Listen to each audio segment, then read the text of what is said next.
Greetings, one and all, to the most cursed, most cringiest corner of the internet. A YouTube channel content creator, actively alienating everyone in both the analog and digital world. Well, welcome and good evening, wonderful dice of all alignments.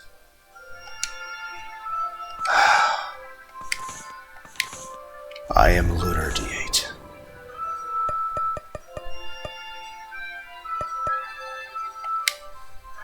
Last time we were possibly going to get a combination of, I think it's Ankla Dama or whatever it is, the little snake power-up, and maybe Tech Zero. If it's synergized, it would have been awesome. But you know, we died before that point. To bullshit.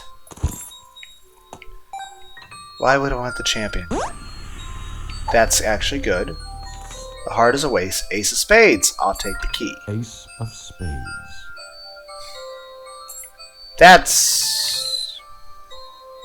Huh. Why didn't you just go in the...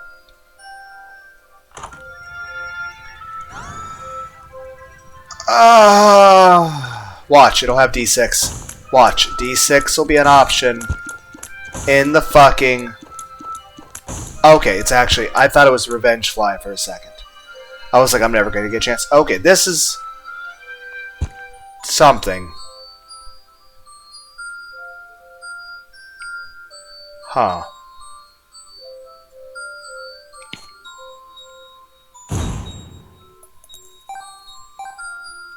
Huh.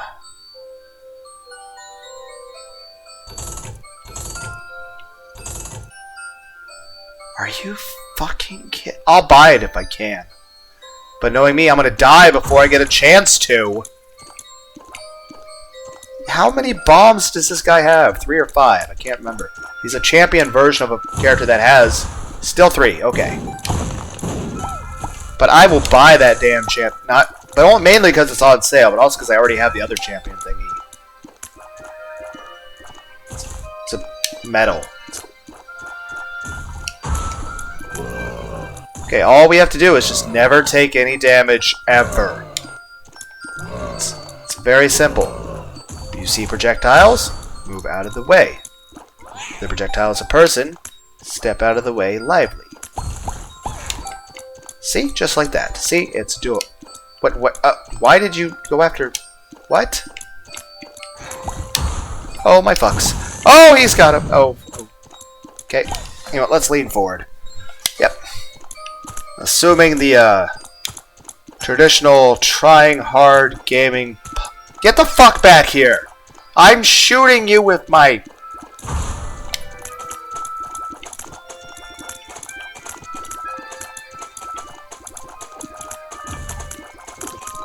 Okay, this could be awkward. You guys are... Okay, can I get to... This guy's gonna be hard to shoot!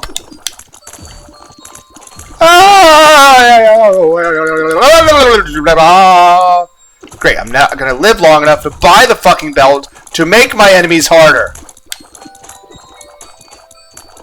Let me buy the fucking Viagra, you assholes! Oh, how was I supposed to dodge that?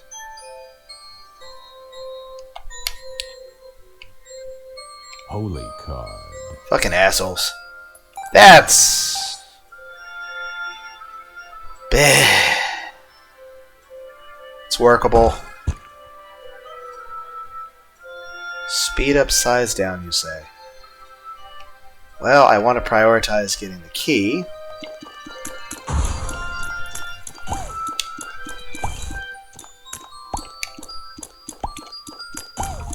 We can do this.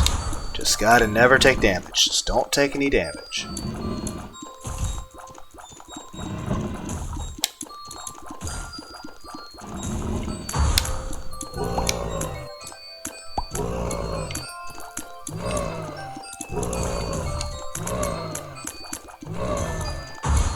I knew that fucking champion meat.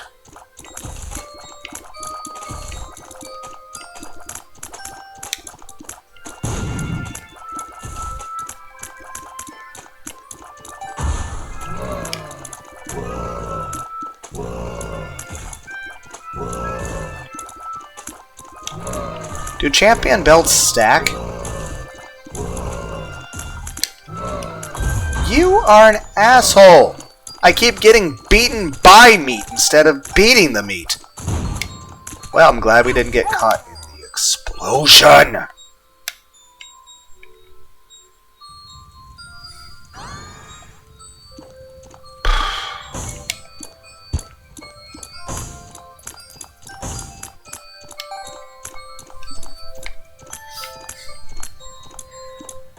It's like all these runs, either I get really shitty runs I lose immediately, or runs that are promising that I still lose immediately.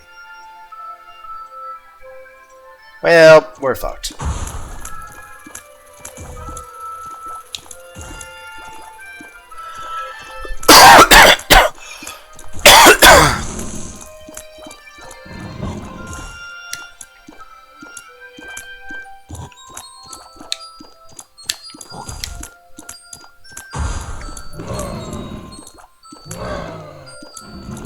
This fucking game mode is like me talking about my fucking feelings. It's a never-ending fucking process. It makes me feel better, but it's, I have to keep doing it to keep feeling better.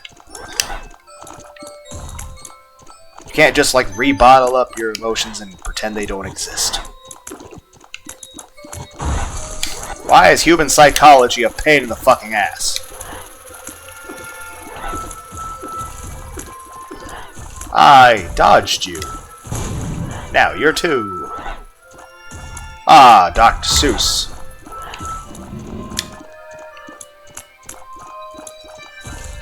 So stay here. Shoot you. Safety. My fuck!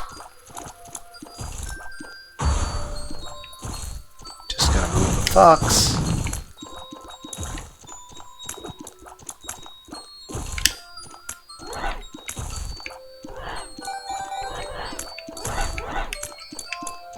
I'm not even sure how dodging worked there, but okay.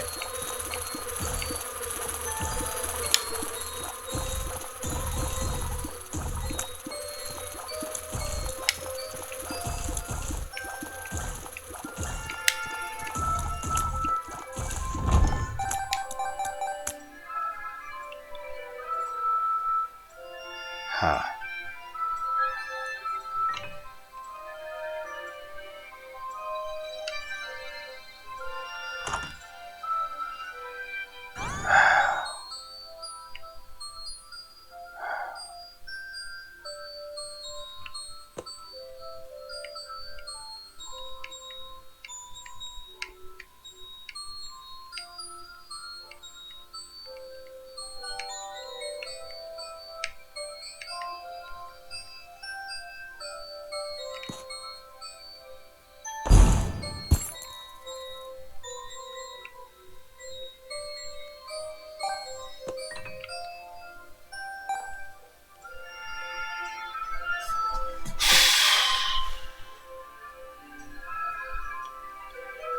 I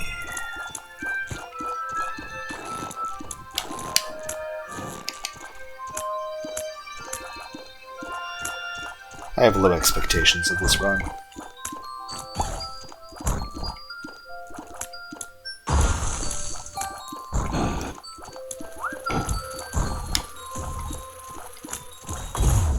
You're an asshole.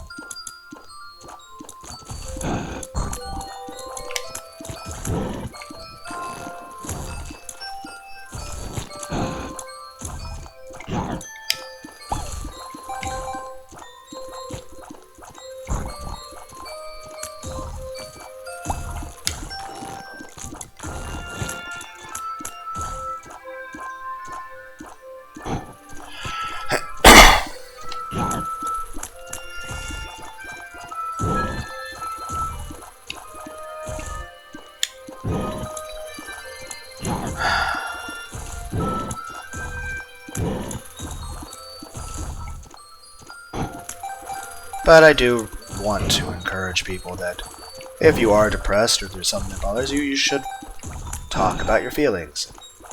Find somebody, doctor, therapist, friends, whatever. Or at the very least, just, it's not healthy to bottle things up. That being said, you can't just expect to just talk about your feelings and it just, everything's fixed. you know, you still have feelings afterward. So it's an ongoing process. But hey, it's not a bad thing, really, and you can always make the best of it, especially if you actually have actual IRL people to talk to.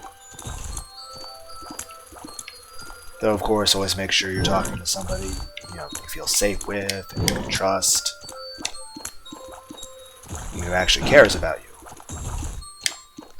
But I'm just saying, the whole taking care of yourself thing, and caring about yourself as a person, and not having negative self-talk. Fuck. Not having negative self-talk, and being nicer to yourself. That's an ongoing process. And you may struggle with it from time to time. Adif, you can't offer me that item. I'll take it every time. Especially if it's on sale. But only if I can afford it. Well, I can at least get something. But yeah, I'm getting the D4 because unless I get something well, that's odd synergy.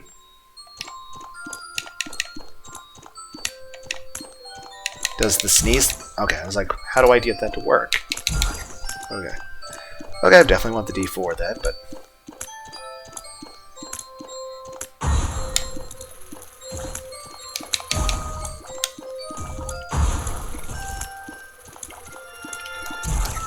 Fuck off! How did that hit me?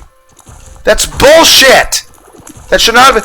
I get all these things I want to use with synergies and shit, and it's like, oh, here's something that you want to try to do as synergy. Too bad you're never going to live long enough to do it! I want to push the... Get away from the button. I need to push the button.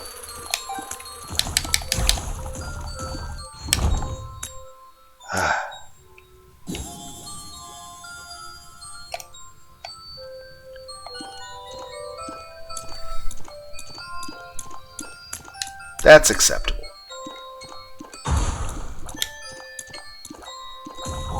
But I'm just saying, it's... I want to encourage people to be nicer to themselves. Basically, if you don't be mean to yourself. And find a way to express yourself. So, I mean, as long as you're not hurting yourself or hurting...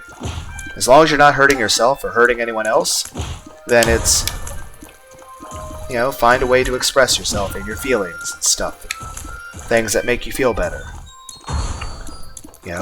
Fuck! Did he... Oh.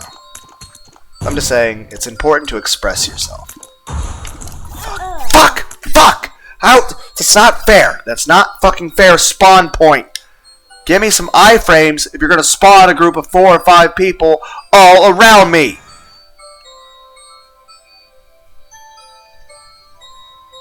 Fucking assholes.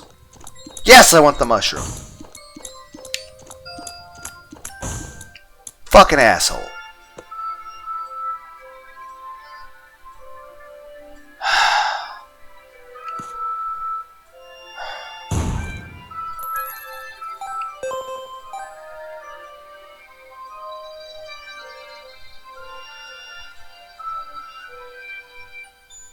On one hand, I really want the key. On the other hand, this is... Okay, my stat boost is not what I expected. Does it change the rune? So you're telling me I gained 0.06 speed and 0.2 damage. That wasn't worth shit! Did they nerf it? Fuck you! You know what? Just... Whatever. Fuck! Main thing I'm just saying is it makes me feel better to talk about things. So, yeah, I'm just saying. Find a... Yes, that's a great item. It's important to find a healthy way to express your thoughts and feelings. Stop offering me things I can't say no to! On the one hand, I want to get the key immediately to get the item. Okay, I'm going to finish my train of thought because I want to be able to focus on the game. Main point I'm just trying to say is this. I want to encourage other people to find a healthy way to express their thoughts and feelings. And as long as you're expressing yourself in a way, or talking about your thoughts or feelings, or doing something in a way that is beneficial to you, whether it's playing guitar, drawing, playing video, whatever. But it's also good to talk about your feelings and to have friends and family and a relationship or any of those things that are healthy for you, I guess. Just saying, find a way to express your thoughts and feelings and open up and talk about things. As long as you're not hurting yourself or anyone else, that's good. Main thing is this. Yes, you don't want to overwhelm some people, especially like IRL people. You don't want to talk too much about your thoughts or feelings or get too personal. Again, gauge how well you know somebody, and of course, keep in mind, you don't want to overburden them, but of course, they can talk about their thoughts and feelings too. Main point I'm just trying to say is this. It's important to focus on self-care and taking care of yourself. Whether that's doing hobbies you enjoy, talking about your thoughts or feelings, especially if you actually have someone in your life who actually cares about you, or if you're just a crazy guy like me who rambles at his laptop and posts it to YouTube. Either way, if you find a way to talk about your feelings that makes you feel better, good for you. But it's not like you're just going to post the one video of talking about your thoughts or feelings and you suddenly feel better. I mean, you feel better, but it's an ongoing process. It's like going to the gym. You can't just lift weights one time and expect instant gains or to keep those gains. You have to take care of yourself. If possible, eat better. Go to the gym regularly. Sleep better. Don't have such horrible negative self-talk. Be nicer to yourself. And just try to do things that are good for your mental health. Now, maybe that's playing a video game. Maybe it's spending time with friends. Maybe it's having a boyfriend or girlfriend or something. Do people even still have relationships anymore nowadays in 2023? How does that even work anymore? I don't know. I don't understand how normal human interactions work anymore. I am weird. I am the last person to be giving you advice. Again, take a measure of salt. I am not a professional anything. If anything, the only thing consistent about my channel is my complete lack of dignity or professionalism or skill for that matter. The only thing that's consistent about me playing Isaac is my fucking loss streak. Fuck, I keep losing. That being said, yeah, I'm just some random guy on the fucking internet. I don't know what the fuck I'm doing. I'm just sort of winging it. It's like the idea, what the fuck's happening? It's like, if someone asks, what the fuck is your channel? I'm like, I don't fucking know. I never thought I'd get this far. So, yeah, I don't know. It's just me. I'm just some random guy. I'm just some weird person who just rambles at his computer. But don't worry, if the computer went on, I'd just be rambling at myself. Or talking to inanimate objects. But at least this way, it seems less crazy.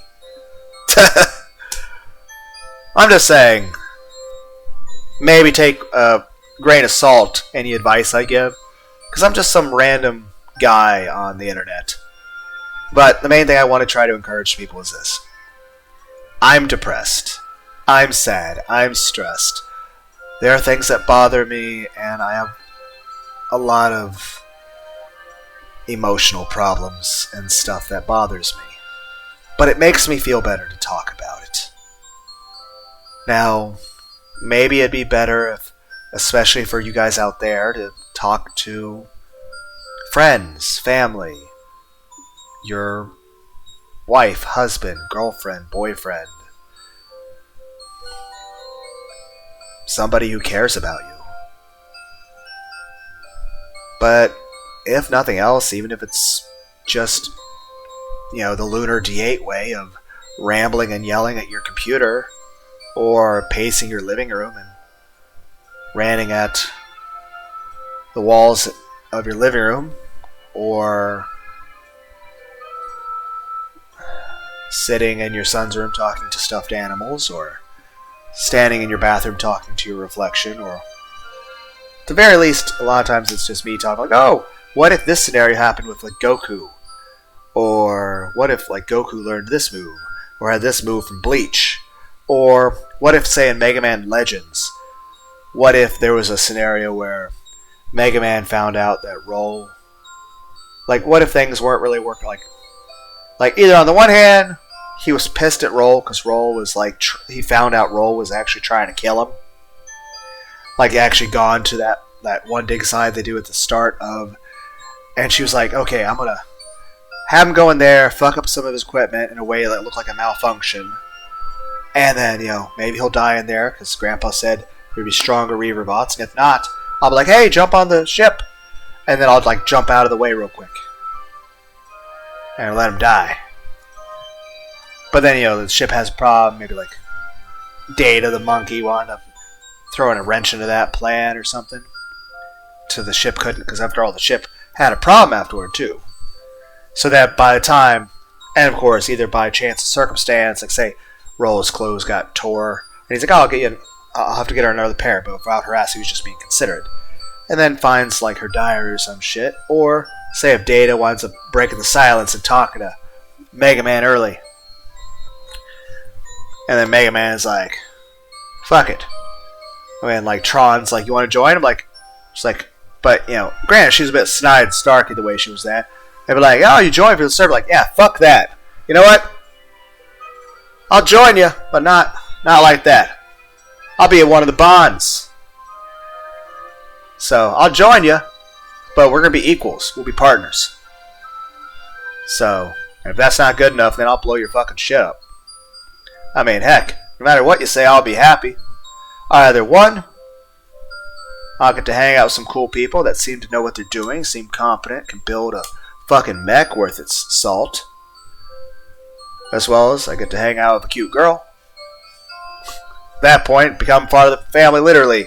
It's like, so yeah, want to join as her fiance or whatever, or just whatever the fuck pirates do. I don't know, fuck.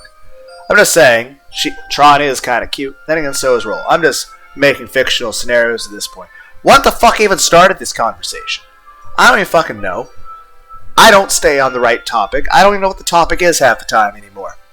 The topic is just some random guy, and I talk about whatever fucking bullshit pops in my head. One time I tried to do a fucking movie review for Bullet Train with Brad Pitt, and I labeled it Daniel Stern Bullet Train. Like I said, that's how memes were back before the internet. Because here's the thing. In the Brad Pitt Bullet Train movie, Brad Pitt's moving, walking, to singing the Bee Gees' Staying Alive song. And he's like walking down the road, being all swagger and cool. Brad Pitt. And just singing the Bee Gees song, Staying Alive. Staying alive, staying alive. I know I've tried to sing that at some point. Maybe I'll try to share that or something in a playlist. I think I've sung it like in 7 different videos. Terrible every time, but hey, I can't sing. But I enjoy doing it. And that's another thing. I want to encourage people to sing karaoke. You guys can't be worse at it than me. Hell, share the links in the description. I want you guys to sing karaoke videos. And then I want you to post the links to your YouTube channel with your videos on my video, so that I can go watch and listen to you guys sing. Because I'll say this. You guys cannot do a worse job of singing than me. On top of that, here's the thing. I want to encourage you guys to talk about your thoughts and feelings, or whatever bullshit's on your mind. I don't care if it's your interest in music theory. I don't care if it's stuff about anime, or video games, or about personal stuff that you just feel the absolute need to talk about, because it's a very pressing thing that really, really, really matters to you. Or if it's just like what-if scenarios of like Goku and, Death Note, or, though more so the situation like what if Goku was actually working with Kira at that point. Alright, the Mega Man thing. I was saying like, Mega Man, like you wind up joining Tron, because Tron is sexy, so is Roll. But I'm also saying, like, what if also, like, there's that one scenario, like, okay, if Roll's just, Roll and Gramps are actually trying to kill Mega Man, they hate him, and of course he found out about that just recently, like, after the Catalog's island landing, after, he's gone to see the mayor, and Roll was getting stuff. And he finds out, and he's a little heartbroken, but Data, like, talks to him, maybe helps guide him to find the information that, Roll was... And then he winds up joining Tron, because Tron has that one thing where he says thing to Mega Man, he's like, but initially he's like, fuck that! Well, he doesn't say cuss, but he's like, no, never, I would never join pirates. But no, he's like, you know what? Yeah, I'll join you, Tron, but we're equals. So I'm joining the bonds. I'll be a partner more than one way. But equals. And if that's not okay, then like I said, I'm happy either way. Either I'm going to get a very sexy girlfriend who is smart and has a very, very expressive personality that we can just chill and eat some pizza, watch some anime together, and have cool conversations, and then fuck. Or you're going to tell me you're not okay with that deal, at which point I get to fight a giant spider robot. Either way, my day is awesome. And then I'm eat some pancakes, because pancakes are delicious. I want pancakes now. I'm fat for a reason, guys, okay? At least I never tried to deceive you guys. I am honest. I am fat and ugly. Okay? At no point did I try to, granted, at some point I'm going to make a VTuber model. I've looked at the V-Roid studio, tried to mess around. I don't know what the fuck I'm doing. I made a video at one point describing, some pictures off Google Images about, what I would want my character to look like. Which is, skinny and attractive. Which is not what I look like. Because I'm not skinny or attractive. Or strong. Or anything that could be considered a positive attribute. Okay, again, we were talking about this earlier, the negative self... Is it really negative self-talk if it's all true? I mean, on the one hand, yes, I do need to be more positive with myself. On the other hand, it would be kind of delusional for me to think of myself as even passably attractive. So, I mean, yes, I should be more positive, but I should also, acknowledge reality. Okay, again, maybe I'm not the best person to take advice on, because obviously, apparently, I don't know how to fucking do it right. Either way, main thing is this. Conversation about the self-help thing. Whatever. Main thing is this. I'm a depressed dude. It makes me feel better talking about my feelings. So maybe it works for other people too. Heck, maybe other people, knowing the way I feel about things, they at least know that there's somebody else who also feels like shit about certain things. I don't know if it makes you feel better, but you at least know that it's like, oh, if you're alone, well, there's this other guy, some random guy on the internet who's terrible at Isaac, who is also alone and has low self-esteem and is stressed out a lot and hates his job. Granted, I appreciate my job. I'm grateful for my job. It pays my rent. But I'm fucking miserable doing it. But I still appreciate it because I appreciate, paying my rent. And I've worked worse jobs. So I appreciate my job. I'm grateful for my job. I feel miserable doing it. But that's my problem. Because I'm a piece of shit. Again, negative self-talk. Again, ongoing process that I am terrible at. Does that even count as negative self-talk anymore? Me talking about how I'm shit and negatives? I don't know! Fuck! Okay, main point. Which point anymore? I don't know! I don't know what the fuck I'm talking about. I know I was talking about boobies earlier. I'm just saying this. I still want a Mega Man Legends 3. Granted, I still like Brave Fencer Musashi. Brave Fencer Musashi 2 was okay. It was a different... it was really odd the way they changed it for Samurai Legend Musashi. Because you're saying, the original Brave Fencer Musashi for the PlayStation 1, best game on the entire PlayStation. Because here's the thing. The original Brave Fensu Musashi. And granted, you can tell there was other stuff they wanted to include on the game, but they couldn't because the PlayStation 1... I mean, heck, look back at the way the original Crash Bandicoot was programmed for the PlayStation.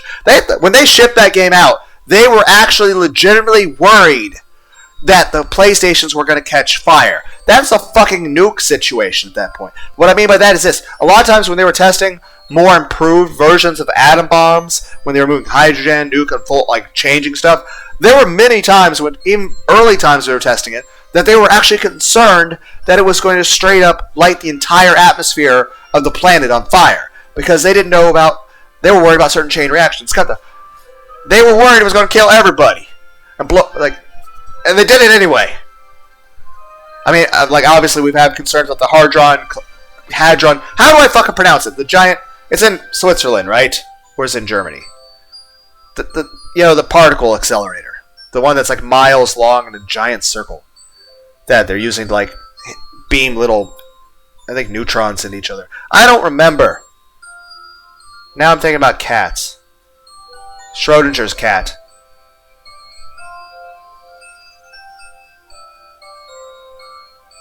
I was about to say Schrodinger's Neko, but that takes on a dark turn. Given, what Schrodinger's cat is supposed to be about. Okay, though he never actually heard an actual cat. It was just a thought experiment. That being said, what the fuck caused that, like, thought experiment? He either just really liked cats, or was really bored, or really didn't like cats. I need a fucking Navi floating around next to me to remind me what the fuck I'm talking. I need, like, a little floating Navi from, like, Link Legend of Zelda floating on a whiteboard, like, showing me the topics I've talked about, and, like, what I need to be, like, what the fuck's happening?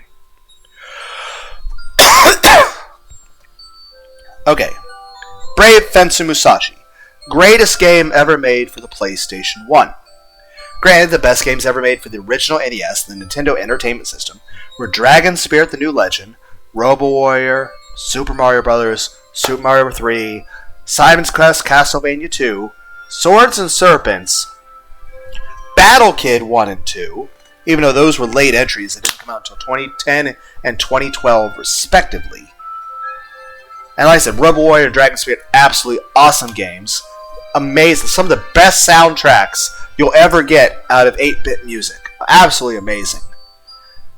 Sega Genesis, you of course got Kid Chameleon, Zero the Kamikaze Squirrel, Vector Man, and of course Sonic the Hedgehog. I mean, I enjoy playing Sonic on Genesis, though. Usually the last 3 zones were always a problem, but that was a great game. But yeah. And of course, on the PS2, some really amazing games were Soul Nomad and the World Eaters, or Dragon Quest VIII, or Shining Force EXA, which technically I think that would be Shining Force 5.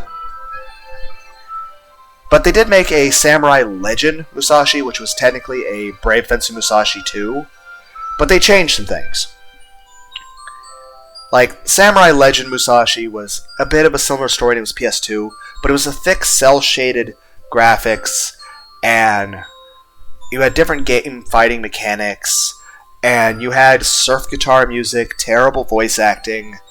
You also had, like, in this situation, you're saving a bunch of hippie mystics that are smoking pot on a giant flying space whale from an evil corporation, I guess. Also, you were trained by a racist stereotype of a Chinese person that was actually a really old cat person man who was pretty much a complete ripoff of Yoda from Star Wars. Also, there were multiple segments where they just ripped things off from, Final Fantasy. Like, there was literally that motorcycle scene with the sword, because you got the big sword. And yes, it was 100% an absolute rip-off. Heck, a few of your first bosses, like the giant, like, spherical boss and plant type thing, there are so many things it felt like a huge, not inspiration, but almost rip-off completely of a lot of things from Final Fantasy VII, which I'm okay with. One, because I'm pretty sure they own both properties. Two, it was still fun and cool, and I liked it, and it was great aesthetics. At least that part of it. The character designs were weird. Like, the hands and feet were, like, disproportional, like, the hands more angular, and there are parts that were, like, thick, cel-shaded manga style, which is okay style in itself. It's kind of weird the way it was set up, and just, like, the proportions were odd, and sometimes the game fighting mechanics were kind of... Like I said, it was very different than the original Brave Fencer Musashi, but still, I'll say this. Samurai Legend for the PS2 is an okay game in its own right. But it is nowhere near as good as Brave Fencer Musashi-den for the PlayStation 1.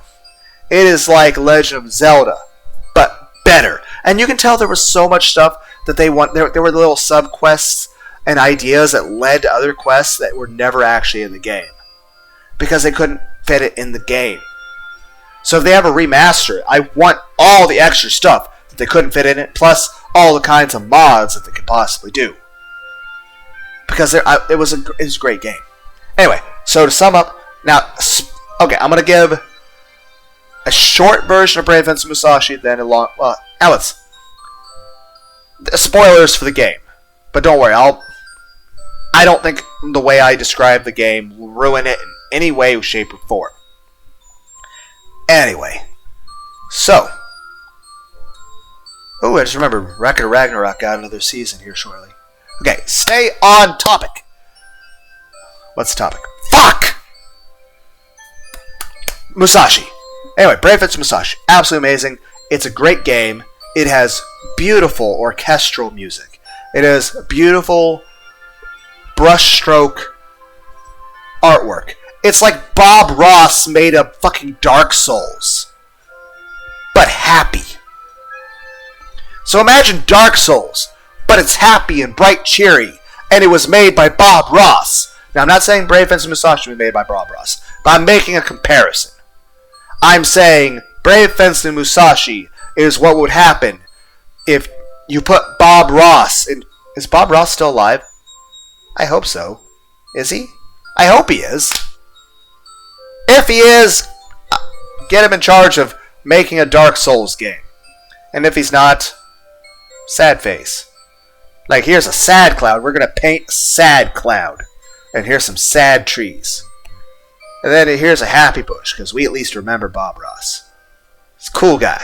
Very chill. Very relaxing. I'm just saying, the art style of Brave Fencer Musashi is like if you had a Dark Souls game drawn by Bob Ross, painted by Bob Ross. It has beautiful orchestral music, and you have amazing, absolutely amazing professional anime voice actors. You have voice actors from the Dot Hack animes. You have actual professional voice actors from animes, and they are amazing, and they are suited to their characters. It was a shame that it was back in the PlayStation 1, because I wanted to have more dialogue options. I wanted more actual, I wanted more game.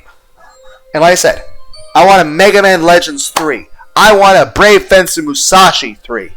And since you might say, oh, it's been over 20 years since Mega Man Legends 2, right? Do you still want it? Yes, I still want a Mega Man Legends 3. God damn it. Yes. Absolutely. Always. Yes. It can be 100 years in the future. We have the PlayStation 75. I still want Mega Man Legends 3.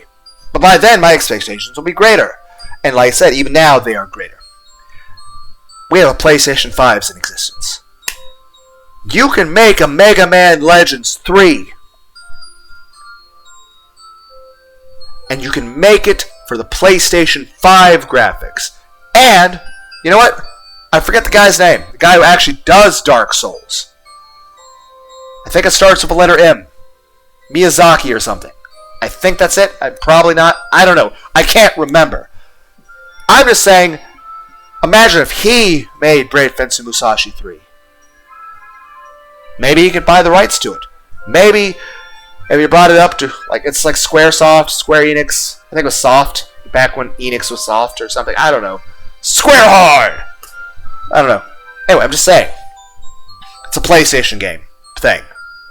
With Final Fantasy, maybe. I don't know. I'm just saying. I want a Brave Fencer Musashi 3. I want a Mega Man Legends 3.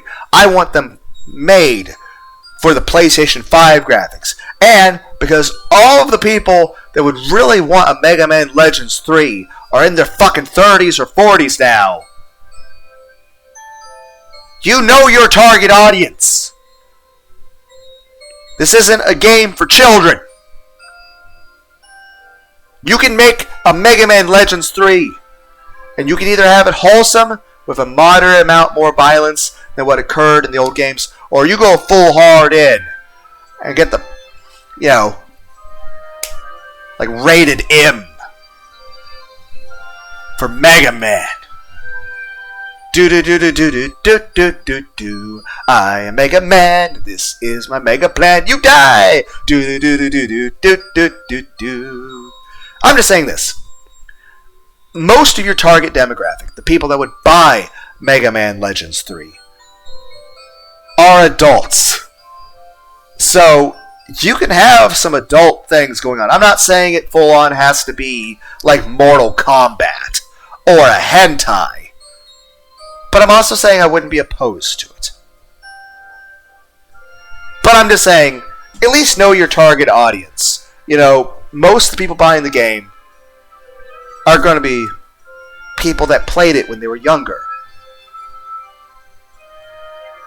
So, I'm just saying, anybody buying the game, I would expect to be an adult.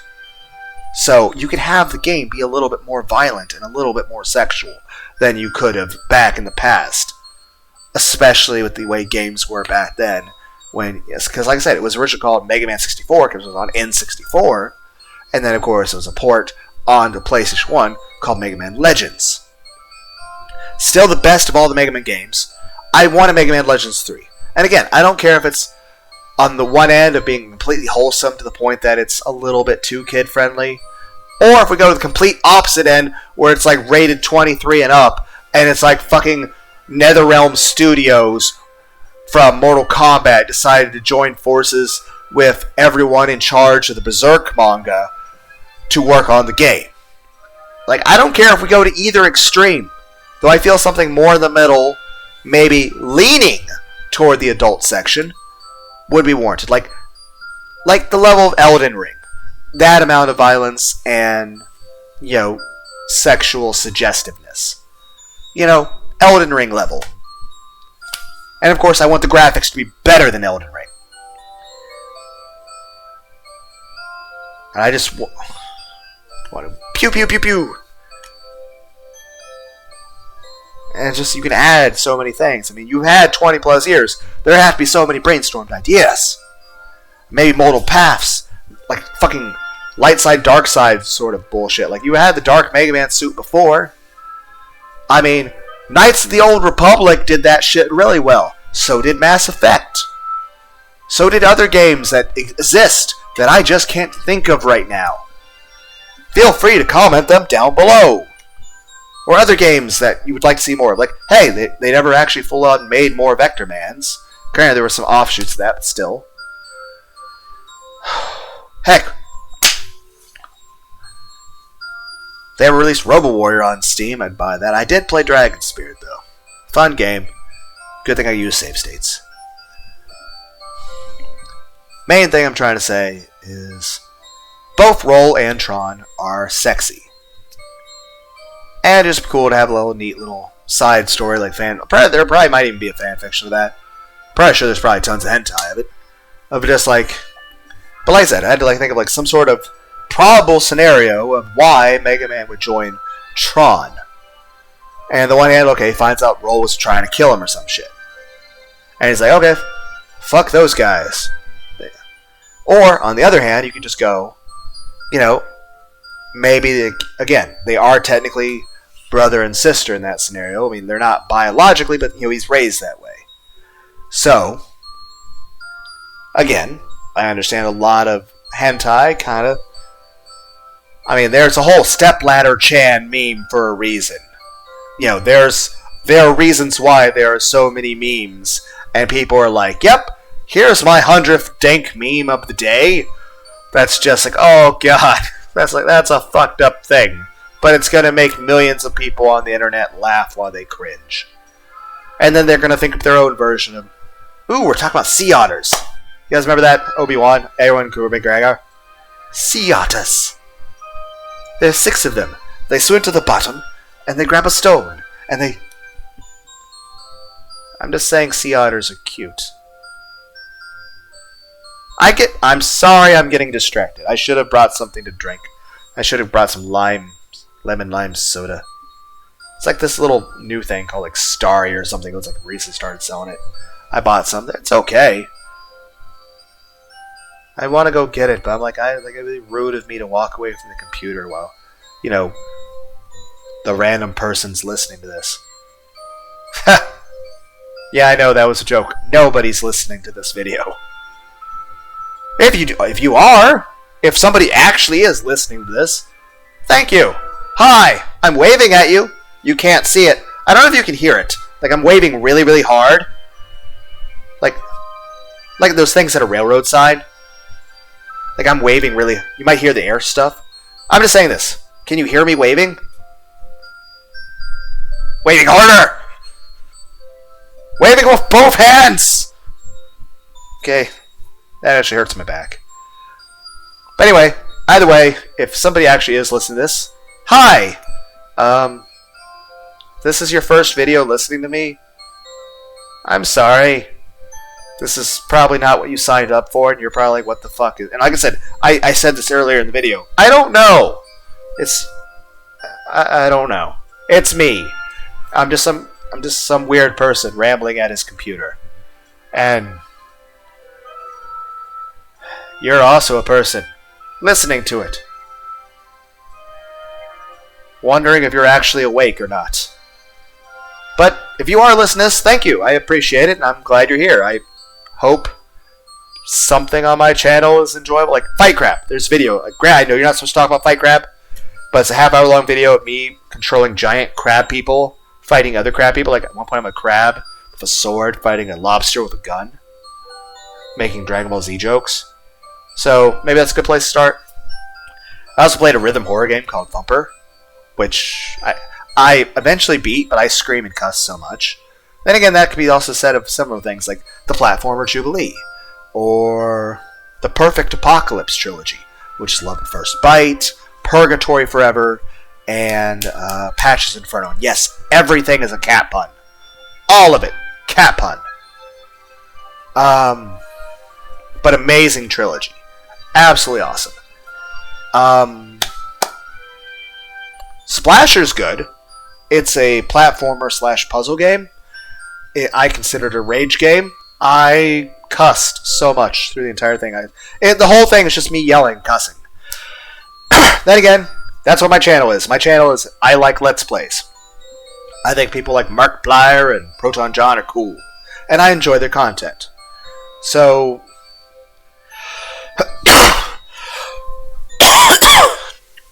I should have grabbed that drink. But... is OBS recording? Let me double check OBS. Yes. I should... Oh, I want to unpause that. Okay, I feel the need to double check OBS again. I'm going to try not to do that. Anyway, I enjoy Let's Plays. I enjoy anime. I enjoy good music. I enjoy singing. That being said, primarily what this channel is it's me doing Let's Plays, where I attempt to be funny or comedic. But I tend to have trouble focusing on one thing at a time.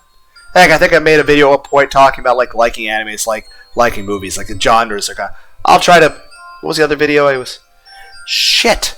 Like I mentioned other videos that I was like, I'm going to share this after this. And I'm like, I don't remember what it fucking was. I don't remember what I'm talking about.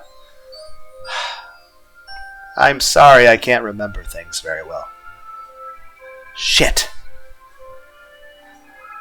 But I'll at least try to remember the happy, it's jolly, it's good video, I think.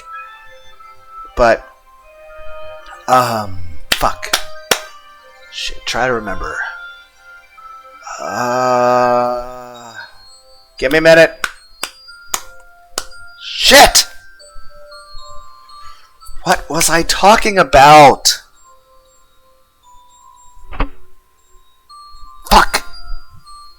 can't remember.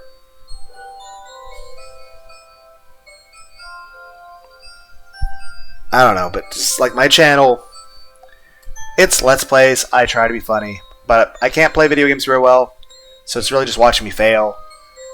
And I'll be honest, I'm not funny. I'm just really boring and annoying to listen to.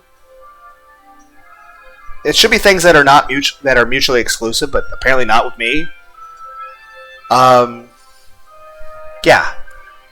I also sing terrible karaoke. I can't sing worth a shit at all. My voice is epilepsy for years, but I enjoy singing. The other thing is sometimes I'll read random books or talk about random things or say, hey, I bought this one thing, or I'll just talk about things, random subjects, which is whatever's on my mind that day. And sometimes I'll, again, start on one subject and I just sort of keep going wherever. I don't fucking know. I need a fucking roadmap.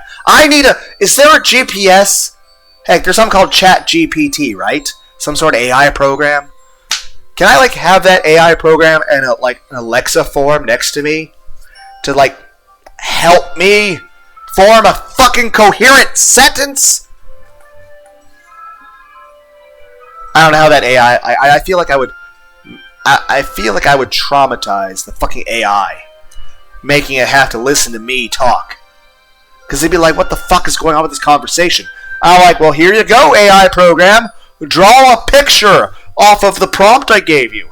And it's just looking at me at the 3-page of rambling bullshit. And it's like, what the fuck is this? And I'm like, it's your prompt. Make me a Batman comic. Referencing stuff that I didn't even talk about. I don't even know what the fuck I'm talking about. Main point is this. My channel is a bunch of bullshit. I'm a dumbass. And I have no skills or talents. I can't lift heavy weights. I have a gut. I am fat. I am ugly. And my face is horrifying to look at. And I feel sad.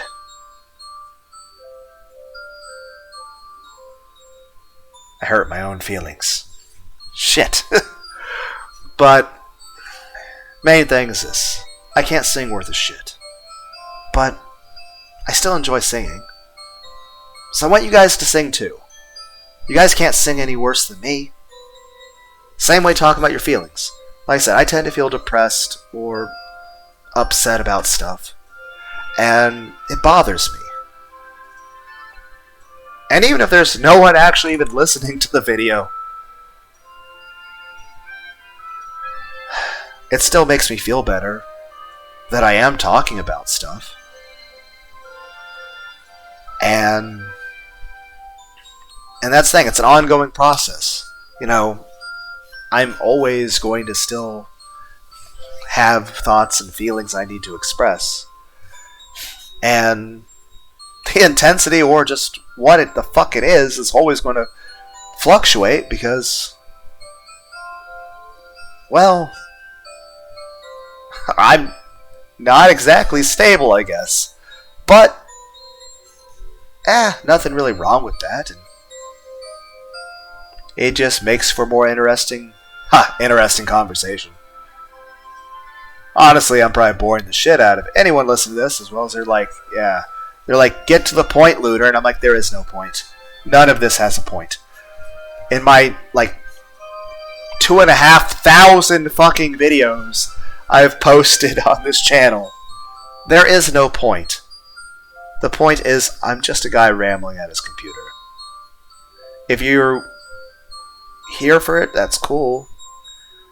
But I mainly just do this for my own sake, because I just like doing it. It's just a really obsessive hobby for me.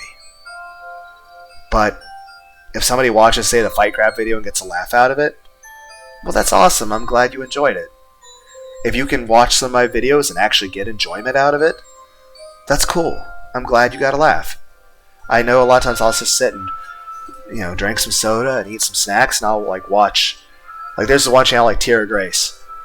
He tends to yell a lot at some games, and He plays random bullshit games too. And I just enjoy sitting and watching the VODs. Because a lot of times I won't catch his streams.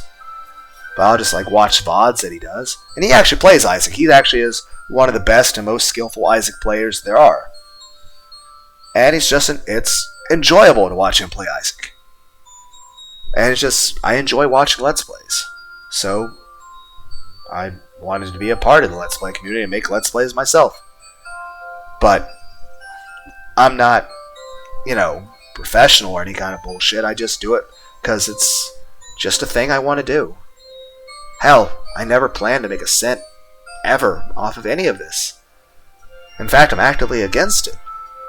Granted, YouTube would never want to make me a partner, ever. Because what fucking advertiser would ever consider me a good platform to, hawk their shit? Fuck. New flex tape by Lunar. Goddamn.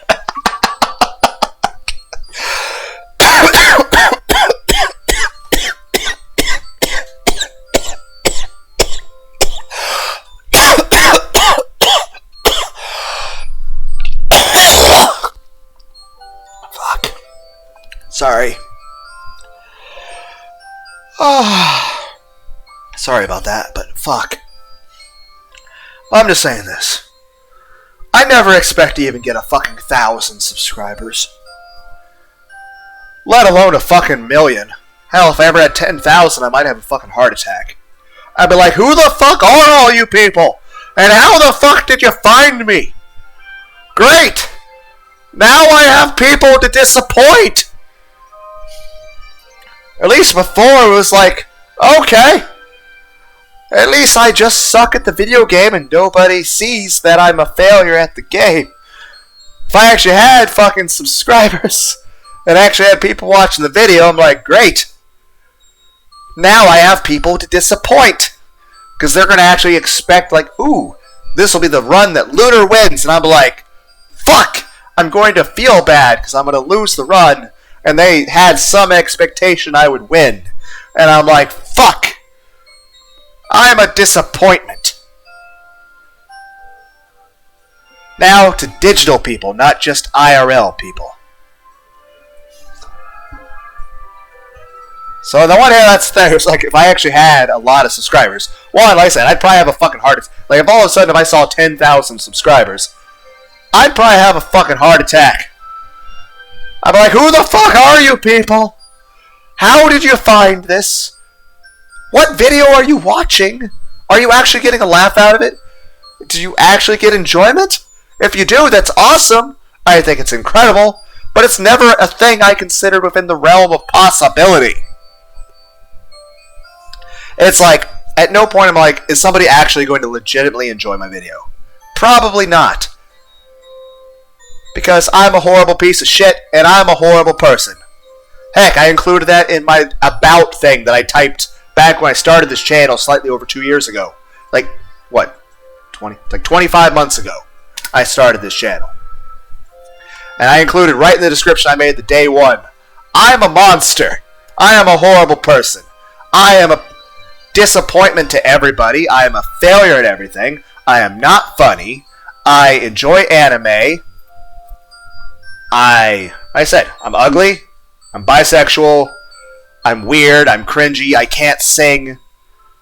I have no entertaining quality when it comes to like trying to be funny or sing well. Everything I sing is off key. Every game I play, I do terrible at. When I read books, I don't even pay attention to the book I'm reading. Like, there's multiple times I've tried to read books for videos. And I keep getting distracted by things. Or go off on topics. Or just start talking about random bullshit instead of reading the book. I am the worst text-to-speech fucking program in the world. It's like, oh, I tried to have Alexa read the fucking Wall Street Journal or some bullshit. And now we're having conversations about hentai. And about how to build a rocket ship. And stuff about Roman history. None of this is what we signed up for. Why are you talking about it, Lunar? And those are my videos. Those are my videos where I attempt to go into one subject and then I just go everywhere else. Like, I actually have videos where I tried to read the Warhammer books. You would think the Warhammer books, which, like, the book about Tyranids, that's like a how-to survival guide for Australia. You think I would stay paid attention with all the colorful pictures and, like, descriptions of war, like, in the 40th millennium, 41st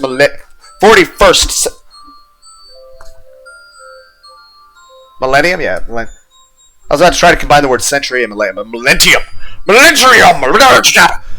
And it's just like, I keep going to other topics. Like, it's like, well, we were talking about Necrons and the Tau Empire. And now we're talking about the Avatar anime series. The fuck? I'm sorry. I told you no part of this was coherent. Like I said, I am evil. I am a horrible person, and I'm a failure at everything. And any advice I give, like I said, take it with a grain of salt, because I'm just some random guy who's just sitting here in his boxers. Give me a moment. Sitting here naked, scratching his balls. I don't know if you can hear it. That does feel nice. I need a pillow. I'm sitting on a fucking metal folding chair. Yes, I refuse to buy a fucking gaming chair or a desk. I could afford it. I don't want to. I don't want to buy a fucking gaming chair. I don't know where the fuck I would put it, though. I'm looking around for something cushiony. I'm going to try to breach this pillow. It's a neck pillow thing. Put it under my ass. My recording setup is I'm in my bedroom. That's not a good... I need to buy a pillow for this metal folding chair.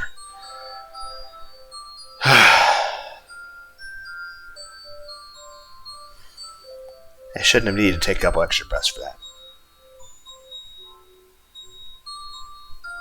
Okay, putting the boxers back on because I don't have an appropriate pillow.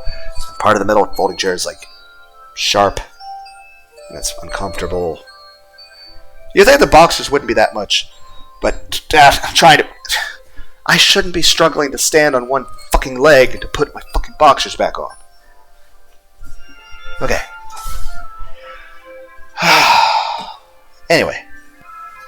I don't know what the fuck I'm talking about. But that's true of everything in regard to me. Let me see if I can try to remember what subjects I was talking about. Okay, as far as the mental health thing. I want people to talk about their thoughts or feelings. Preferably with somebody that cares about them. You know, it should be somebody you trust, somebody you feel safe with. Somebody who actually cares about your well-being.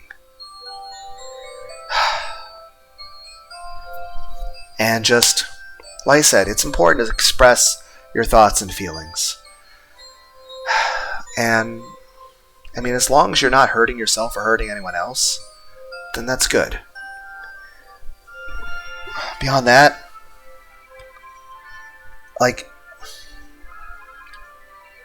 I am the most cringiest person on the internet. So, it doesn't matter how cringy or how cursed you're, you know... I was trying to think of another word for thoughts or feelings, but I don't know. But whatever word you would use in that situation, however cringy or cursed they are, it's not good to bottle that up. You should talk about that. You should express your thoughts and feelings. And you should be nicer to yourself. Like I said, I mean, obviously you should still have a grasp on reality and, you know, acknowledge how things actually are in the world. But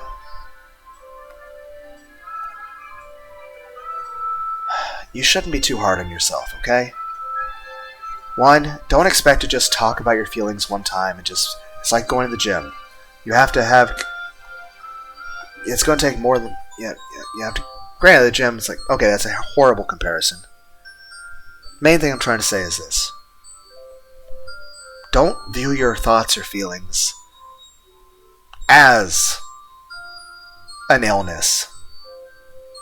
Yes, you may have a mental illness, and yes, that's something to work on, but don't have the thought that you're a bad person and that you have to get rid of the mental illness in order to not be a bad person.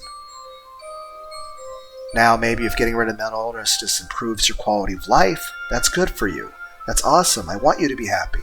I want anyone listening to this, if you're listening to this right now, I want you to be happy.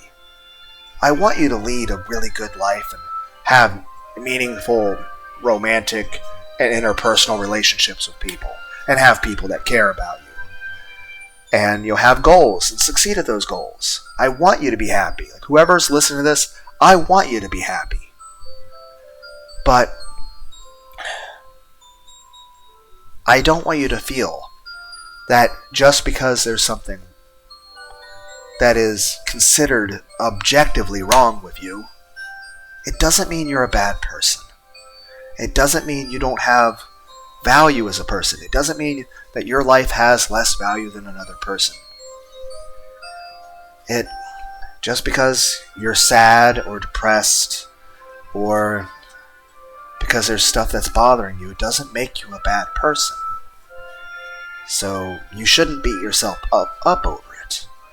You should try to be nice to yourself. And like I said, yes, a lot of times it's important to do real world things to try to better your life. Whether it's taking better care of yourself or improving your social situations. It varies from person to person. Everyone's situation is unique. And of course, I want everyone to be as healthy and as happy as possible. But you can have goals and work at those goals. But the important thing is consistency and just, if nothing else, making small improvements. But I know even then it gets discouraging because you're working at something and you feel like you're not making any improvements at all, no matter how hard you try. And I understand it makes you feel like, what's the point? Why even bother to keep trying at all? And honestly, I don't have anything motivational to tell you like you're going to succeed or some bullshit. Because I don't know if you're going to succeed. I don't know what your goal is, and I don't know if it's even possible, let alone if you'll actually attain it, no matter how hard you work. I mean, obviously, you should try. And I would hope that you do well. But I honestly don't know if you will. I don't know if you'll succeed. I have so many goals of mine that I'm a complete fucking failure at. But I'm still glad I tried. But I also still feel really sad that I'm a failure. So I don't know what part of that's supposed to sound motivational. I'm just weird and talking mainly for my own benefit.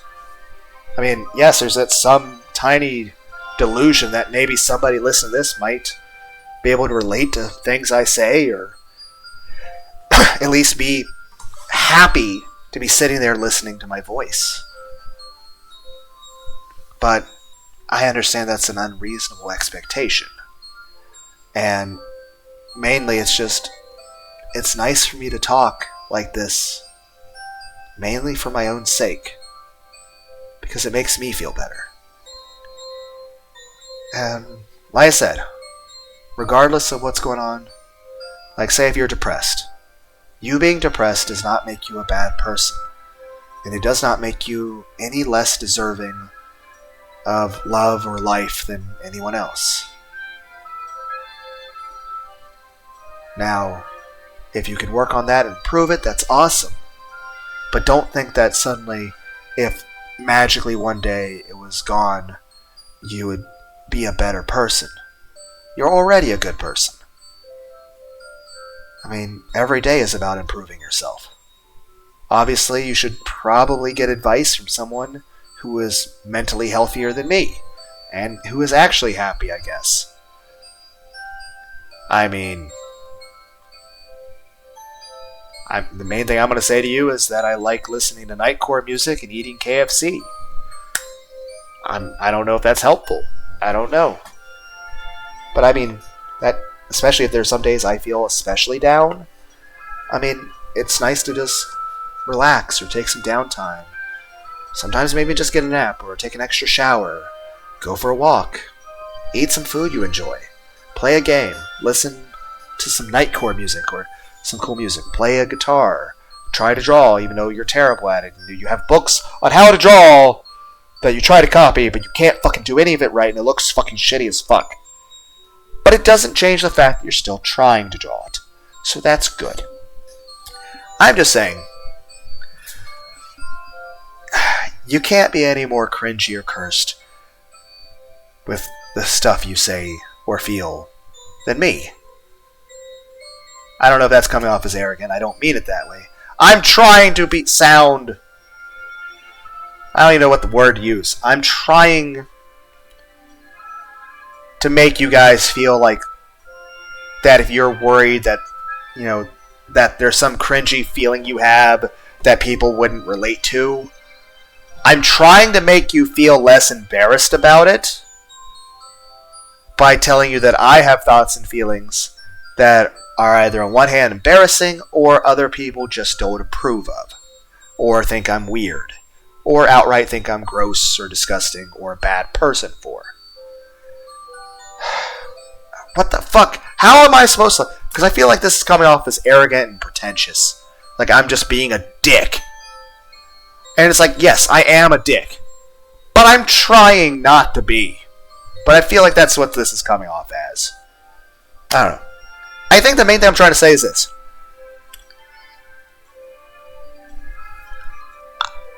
Non-judgmental? Is that the word? I don't know. I'm just trying to say... I don't know what the fuck I wanted to say. Fuck. Ow, my head hurts. Fuck. But just... I'm just saying this.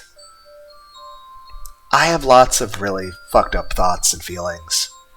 I am not healthy. I am depressed. I'm agitated. I'm stressed out.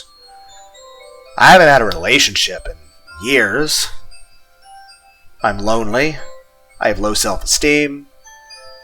And I sometimes have arguments with myself at screaming volumes for hours on end. And I also talk to stuffed animals and my reflection.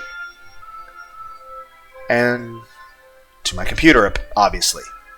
And I guess proxy all of you. So, I don't know if I insulted you guys by that, but whatever. You know, it's the truth. If you're listening to this, I'm talking to you. And I hope I'm not boring the shit out of you or annoying you.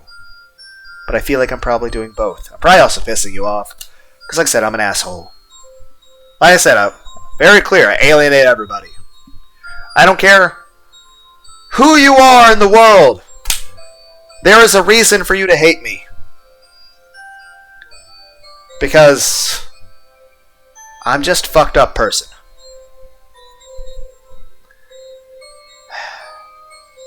Besides, everyone already hates me anyway. So, I at least set a realistic expectation of what... yeah. At least that's an important thing. I don't have to worry about being some sort of fucking brand or some shit. People gotta be like, oh no, I gotta make people like me so that I can get views, and that way I can sell my products and make money on YouTube. I don't have to worry about that. I can just be myself. That's one of the best, amazing things about being to do this channel, is that I just get to be myself. I don't have to worry about any sort of social stigmas or anything like that. I can just be myself and talk about my feelings. I can say, hey, I enjoy anime. I think Overlord is an awesome anime, and I'm looking forward to watching the theatrical movie when it comes out. I enjoy watching Reincarnation of a Slime. I like going for walks. I enjoy listening to thunderstorms but not being in them. I take like 20 showers a fucking week. I've never been to an anime convention. I want to be to one time. I listen to nightcore music. I think it's awesome. I like Futanari. I look at so much Futanari hentai. And yeah, that's a little bit embarrassing. Because, I mean, yeah. You don't exactly walk up to people like, "Hi, how was your day? I just watched a bunch of tentacle porn." "Oh yeah, said some Sailor Moon and all that." It's like, what? Yeah, it's a video like Sailor Moon getting fucked by tentacles. That's not really casual conversation that you are allowed to have in public. But I can have that here. I can just have a little tangent where I talk about Sailor Moon and tentacle porn. Or just hentai in general. I can just talk about whatever. I can talk about things that make me sad. Things that make me happy. Things that I find frustrating in video games. Things that piss me off in video games. Things I think are sexy. How much jiggle physics and how my laptop can't handle the fucking jiggle physics and it fucking slows down. But the jiggle physics are still amazing. I like boobies. Then again, if I had a VTuber model, I wonder if Twitch would ban me if my cock had jiggle physics. Then again, if I ever have a model, it probably, I don't know if it'll just be like the torso part. Like I said, eventually I'm going to have a VTuber model. How often I use it? I don't know. I don't even know how effective it will be in terms of moving and stuff. Like, I'm not sure if I'll make it and I'm like, yeah, it doesn't move. Whatever. Or my computer can't handle it. Or I can't capture the footage for some reason. Even then, like I said, I want to try to design a character. I made a video called, "Would Twitch ban me if my cock had jiggle physics?" Just like, I was showing a few pictures of like, hey, here's some pics I found on Google Images of like, kind of how I'd want my character to look. You know, basically how I'd want to look in real life. Attractive and skinny. Whereas in real life, like I said, I'm fat and ugly. That's it. But I enjoy my KFC and pizza.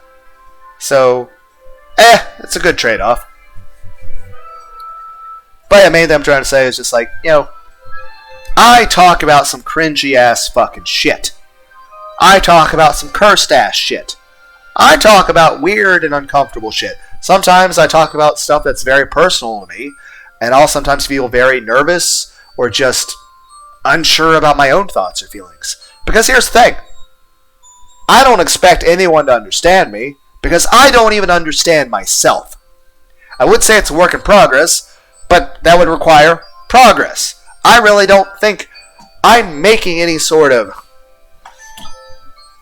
forward momentum in understanding myself. I'm just becoming more and more confused about who and what the fuck I am. And I don't know if that's the normal process for life. For everyone. I don't know. But, yeah, it's just... I am weird. I am boring. I am cringy. I can't sing. I can't stay on a consistent topic. And I am just... I'm a horrible person. In every way. So we'll just get that out there forefront. Like, it's like... Yeah. It's like, welcome to the channel. I'm Lunar D8. I'm an asshole. Look at my dick. I don't know. Don't actually look at my dick because I think that's not actually allowed for like Twitch and stuff. Right? I assume there's rules against that. I don't know. Is it okay if I'm in a hot tub? Okay, I'm being facetious, okay? I told you I'm an asshole. It was an attempt at humor, and it just was sardonic dickery. Hickory dickory duck. Dumbass. Fuck you and rhyming, you son of a bitch. Seriously. What the fuck is this conversation? This isn't even gameplay. It's just the fucking tainted law staring at me like, what the fuck is going on? And I'm like, I don't know. I said that multiple times in this video. Don't know. I'm just saying random shit at this point. And that's basically what the video is. Just these are the videos of the random bullshit chronicles of Lunar D8. Some random bullshit asshole on the interwebs talking about random bullshit. That's all it is. It's like, hi, welcome to the internet. Somehow you've come across this dark corner of the web where there's me, a complete fucking asshole, talking about random bullshit. And that's it. Fuck. But yeah, I'm just saying. I talk about a bunch of just very cringy, very fucked up shit. But it makes me feel better to do that. So maybe it would make other people to feel better to do that themselves. Basically, I'm encouraging everybody who is watching this to start their own Let's Play channels. Or at least record karaoke or something. I don't know.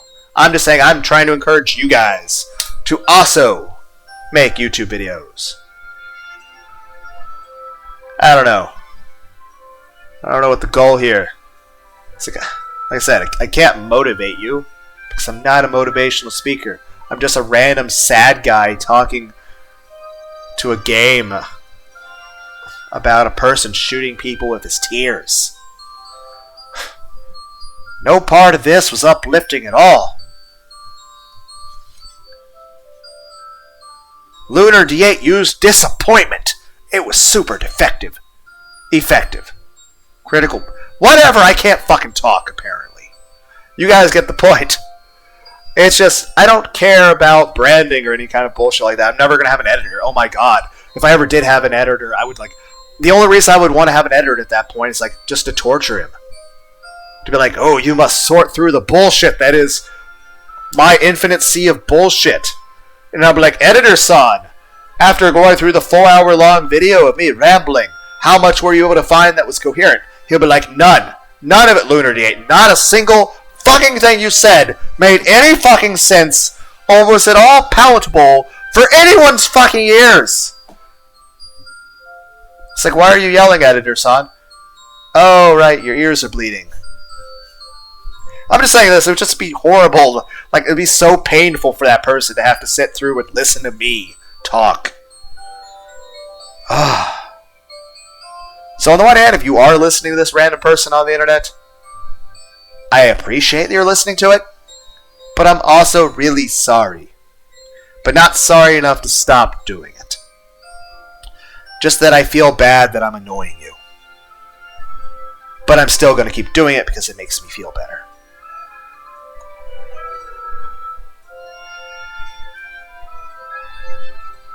I basically just like made the Trevor Phillips argument from Grand Theft Auto pretty much.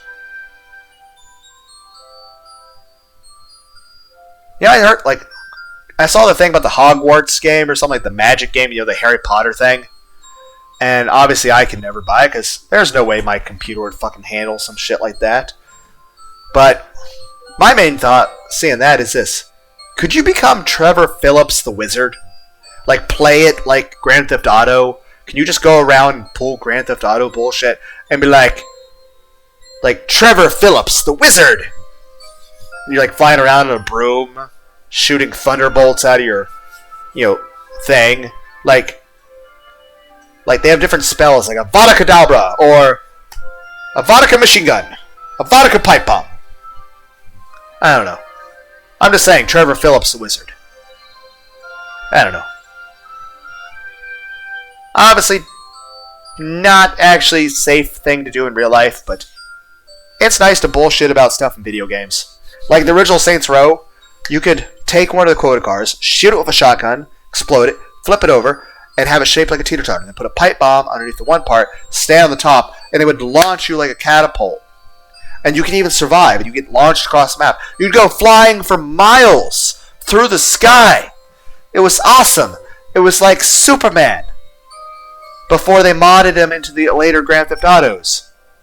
Which I've seen those mods, and I'm like, holy shit, somebody is amazing at modding to be able to do that. And oh my god, I mean, what kind of computer would you have to have in order to run that kind of program? The people that have Skyrim with all the hundreds of mods, I'm like, it's like, where'd you get your fucking computer? The fucking Pentagon? Oh my fuck.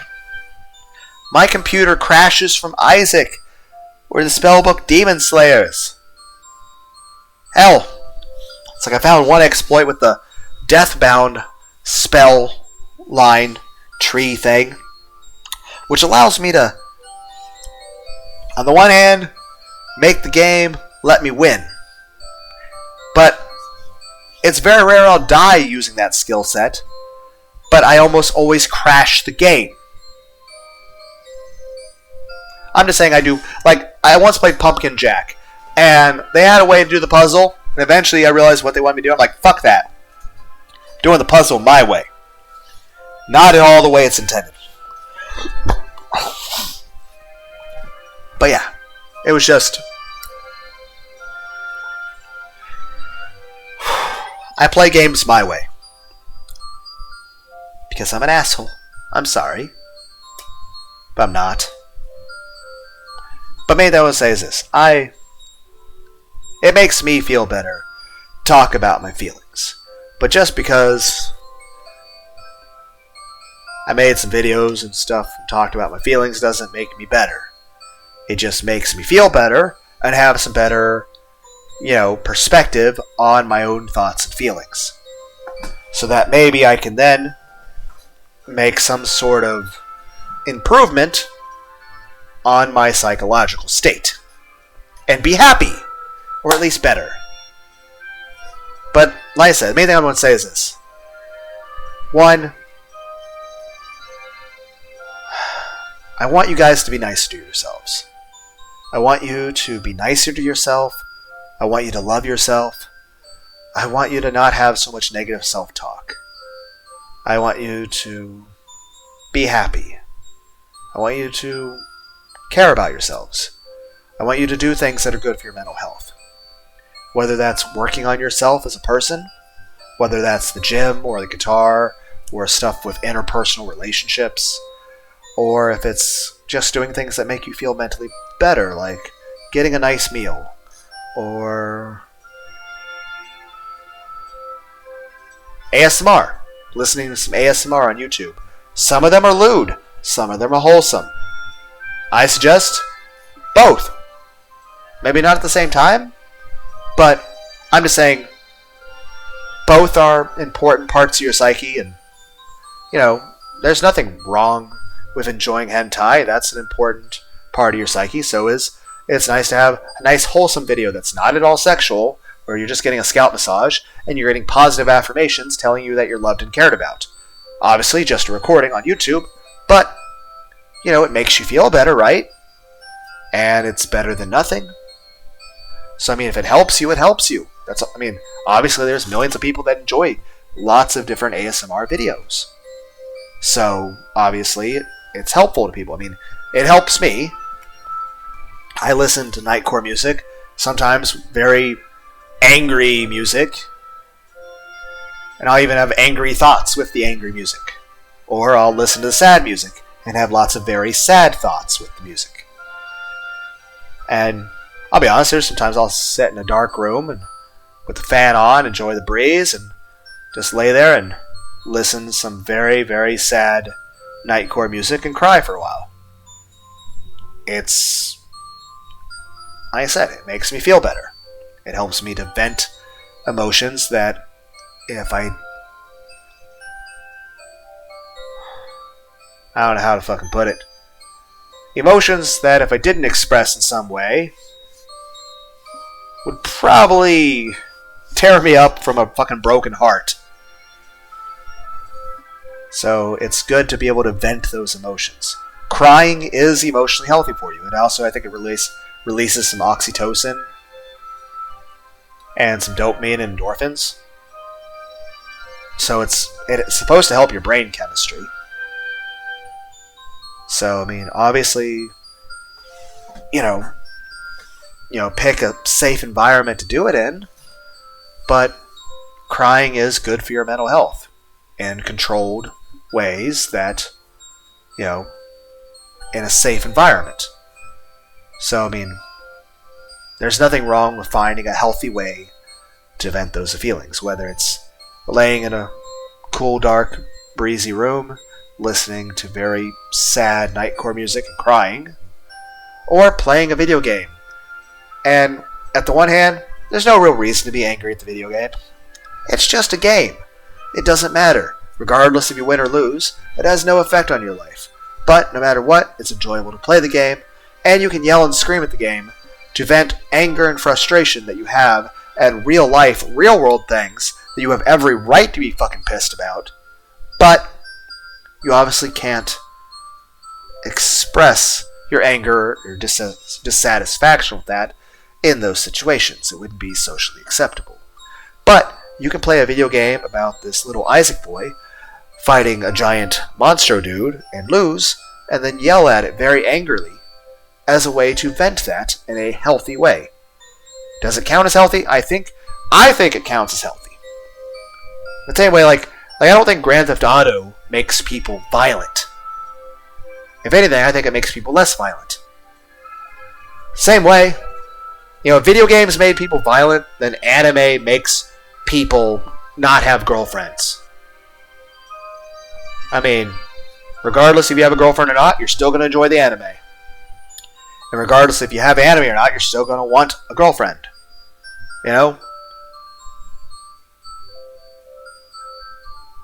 Though, depending on your situation with that, you might be more or less into anime. It's like, I don't have anyone to be social with. I guess I get to catch this next season of Dragon Ball Z. I was trying to think of a new popular anime that's everybody's watching, and nothing really came to mind, so I drew a blank. So, Dragon Ball Z it is. I'm just saying this. Or you could have a partner, and you can watch the anime with them. That'd be cool.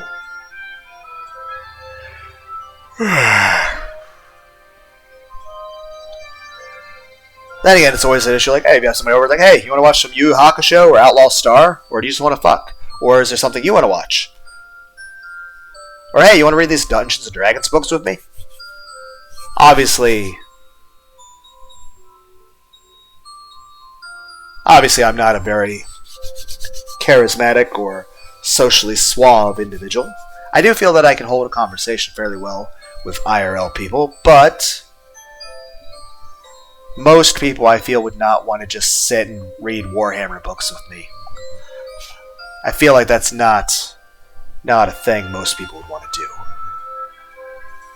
Whether it's the Warhammer books or me, probably mainly the me part. But aside from that, I'm pretty sure even if somebody knew somebody they really wanted to hang out with, I'm not sure if they'd want to just sit and read Warhammer books with them.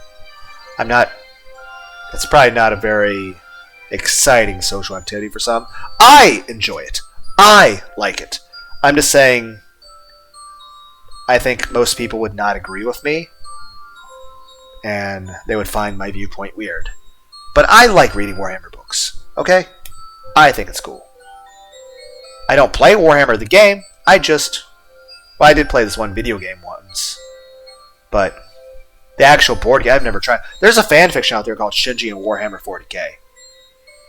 But, yeah, I don't really know how to fucking say things in a, short, simple fashion, concise way. But I'm like fucking Mojo Jojo! As I reiterate everything I fucking say over and over and yet never make a fucking point. I say it 20 different ways and I technically said fucking nothing. But I said there is no point. The point is I'm talking just to talk. Because most of my life, I really don't have opportunities to really talk. Or if I'm not talking to the video game, I'm just pacing my living room, talking to myself. Either way, I'm talking. At least this time, I'm recording it. But it makes me feel better. I have the need to talk and express thoughts and feelings. Because that's just how I am. Now, whether or not other people relate to that or not, I don't know. I honestly don't know. All I know is that I just like rambling on my computer. This is a good hobby for me. I never plan to make a cent off this. I'm actively against it. Even if YouTube, for whatever unimaginable reason, ever wanted me as a partner, I would say no. I don't ever want... If you ever see an ad on any of my videos, it's because I used some sort of copyrighted music or something, and whoever has the rights to it decided they wanted to put ads there. But I'm never going to be monetized. I'm never going to be a YouTube partner. I'm never going to be like official in any sort of fucking way. I'm never going to be a Twitch affiliate. I'm never going to have a fucking Patreon or a super chat function thing or have merchandise or sponsors. Could you imagine that? No! Hi there! Welcome to the Lunar D8 video! We're gonna have fun today! And a word from our sponsor, Raid Shadow Legends! Or new manscaping with the new peppermint jalapeno infused shaving cream for your balls. Manscape. I'm really thirsty. I want that soda. Why do I not have any Pepsi? I at least have that lemon lime soda, but still, axe downstairs. It is not in my hand. Being cold and refreshing. I am thirsty. I want pizza. There is no pizza place open at this fucking hour. An hour 15 minutes? I might order a pizza later, guys. I might get a pizza and eat it while I watch a Let's Play. Though I still have to go to bed some point because I'm going into work early again tonight. So on the one hand, overtime kind of sucks. On the other hand, I guess I'll make a little extra money because overtime. Yay, I guess. Whatever. Fuck. I'd rather fucking sleep. My fucking knees hurt. That's the thing. I used to enjoy doing lots of mosh pits in the past at concerts. I don't think I could ever see myself ever getting into a mosh pit again. Then again, I'll say this. I've been single for a while now. Part of me's worried if it gets back to time to actually fucking someone. Are my knees going to be hurting as I fuck somebody? I'm like, oh, every time you thrust, you feel the fact that you're basically getting arthritis. It's like, great. At what point do I stop being getting older? Can I just go back to being 20 or 19? You know what?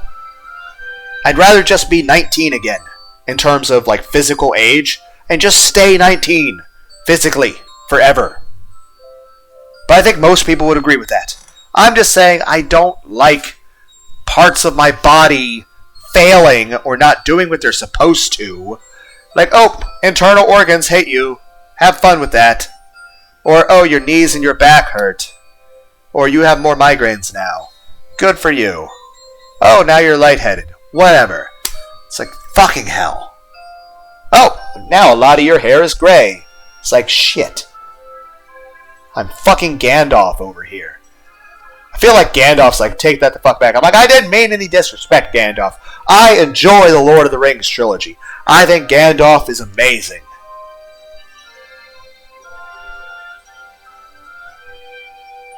But I'm old. I'm fat and I'm ugly. And those are 3 of a million reasons I feel like I'm worthless and a failure of a human being. And that no one would actually care about me as a person. And that everybody hates me. But, again, avoiding the negative self-talk. Work in progress. Work in progress-ish. I have to try harder for it to be progress. Try harder. We can do that. We can try harder as I just keep repeatedly hitting my fist into my open palm. I guess to emphasize a point to myself or some bullshit. I don't fucking know.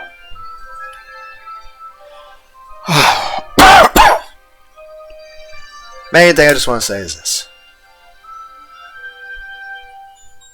I just like rambling at my computer. I like talking to my computer. I like playing video games. I like doing my attempt at Let's Plays. It's awful and terrible, but I still enjoy doing it. And I like it. I enjoy making these videos. I don't have any desire at all to ever make a cent off of YouTube. And like I said, if for whatever reason YouTube ever wanted to try to do that, I would tell them no. I don't want to ever have an option for anyone to donate shit to me, or a super chat, or a Patreon, or what was the other thing? A Star Spangled Banner thing? What's the other thing called? Rumble or something? I don't know. I don't know what the other thing's fucking called. The thing where whatever. Or actual fucking sponsors, or people paying me money to like shill their products, or just like, oh, here's ads on my videos so I can make money and shit. Like, I'm not a fucking brand. I'm just a weird, crazy motherfucker who just talks to his computer. Yeah, and does terrible karaoke. I can't sing, but I still enjoy singing. I can't play video games, but I still enjoy doing it. I can't give good commentary, but I enjoy my attempt at something resembling an English conversation. So, yeah, I just like making these videos. I'm never going to make a cent off of anything. I'm never going to sell shit. I'm just a guy who enjoys Let's Plays, who wants to make his own Let's Plays. I understand the quality's going to be shit. But all I care about is that I'm doing it. That I'm making the video. I enjoy rambling at my computer. And, like I said, I enjoy singing. I'm terrible at singing. And I'm a cringy ass person. And I'm a horrible person. But I can't sing, but I sing anyway. I want you guys to be like, even if you can't sing, I want you guys to basically be encouraged by my shitty singing to at least know that you can't be worse than me. You can't sing bad as I do. You have to sound better than me. But even if you don't, even if somehow you sound worse than me, I still want you to sing. I still want you to do karaoke videos. I don't want you to not try just because you're bad at it. I mean, maybe as you work at it, maybe you'll improve. And even if you don't get any better, no matter how hard you try, at least you're having fun and you're expressing yourself. You're expressing your thoughts and your feelings, and you're doing something that's productive and somehow helpful to you, I guess. Like I said, I mean, as long as you're not doing anything that hurts yourself or anyone else, then that's good. And I want to encourage people that are depressed to just do things that focus on their mental health. I mean, I'm a person who enjoys Let's Play videos, and I do Let's Play videos. I'm a person with mental illness, and I want to encourage people with mental illness to, 1, seek help from doctors and therapists, and 2, to, find healthy ways to cope with depression or suicidal thoughts or any sort of problems you might have. And like I said, again, doctors, therapists, very helpful. Friends, family, girlfriend, wife, husband, boyfriend, friends. I don't know. Somebody you can trust and you feel safe with to talk to. Because I'm saying is it makes me feel better to talk about things. So maybe it would help other people to also. And maybe like if something I say somebody else feels the same way, then you at least know that you're not the only one that feels that way. I don't know if it helps at all, but it's a thing, I guess. But yeah, I want to encourage people to talk about their feelings, to find ways to improve their mental health, to seek professional help if possible. I understand in some countries therapy and doctors are kind of expensive. And of course, I want to encourage people to try to be social and try to make friends and relationships and do whatever is considered sociable, I guess, especially in the year 2023. I mean, I'm not sure if this is really any good advice or even mediocre advice. But the main thing is it helps me to talk about things and to work on my own mental health and to, say, listen to ASMR. It'll help me get to sleep. It'll help me feel better emotionally. Same way listening to a sad song, even if I cry to it for a while. In the long run, it makes me feel better. Now that being said, I'm always going to want and need to listen to more sad nightcore music and cry to it from time to time. That's going to be an ongoing thing, probably for the rest of my life. I could live for 1,000,000 years, I would probably still be doing that. Same way, listening to ASMR is always going to be something I'm going to be doing from time to time, perhaps on an every single day basis, because it helps me. So I guess the main thing I want to say is that I want to encourage people to find ways to express their thoughts or feelings, as long as they're healthy ways of doing it, as long as they're productive ways to do it, or at least ways that are making you feel better, that don't hurt you, you're not hurting yourself, you're not hurting anyone else, and you at least feel a little bit better. You know, if there's ways that can improve your life, that's awesome. But I guess for a start, I just want to encourage people to just talk about your feelings. No matter how cringy or cursed you feel they are. Because I also, like I said, I feel that the shit I talk about, I feel it's very cringy and cursed. And there's times I either feel embarrassed or just really confused. There's times where I'm talking about stuff and I really don't even understand what I'm saying. Like, I don't understand how I feel. I don't understand my own emotions. I understand there's times where I just feel generally confused, or I feel overwhelmingly sad in ways that I don't want to go into too much detail on. Or at times I'll feel very angry or frustrated or stressed out or scared or lonely. And yes, I understand talking about it doesn't really solve or make the problem go away. But it makes me feel better. So maybe it would make other people feel better too.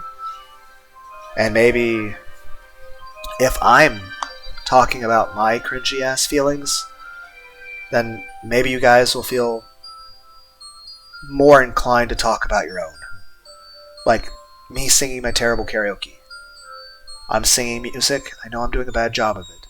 But at least if I'm singing, one, it makes me feel better. And two, maybe it'll encourage somebody listening to it to also try singing karaoke, or at least, even if it's not stuff you're recording, just listen to a song you like and try singing along to it out loud. I mean, it doesn't really solve anything in the real world or accomplish anything. That's true. But it's kind of like when you're spending time with somebody you love. You're not accomplishing anything. You're not being productive in any way. You're doing nothing. But that kind of doing nothing can sometimes be one of the most special and important things you can do with your day. And sometimes those things that have no actual numerical value that you can put to it could be the most important moments of your life. Heck, even if you have a little kitty cat or a puppy dog, and you're just spending time with them. I mean, you're not making money doing it.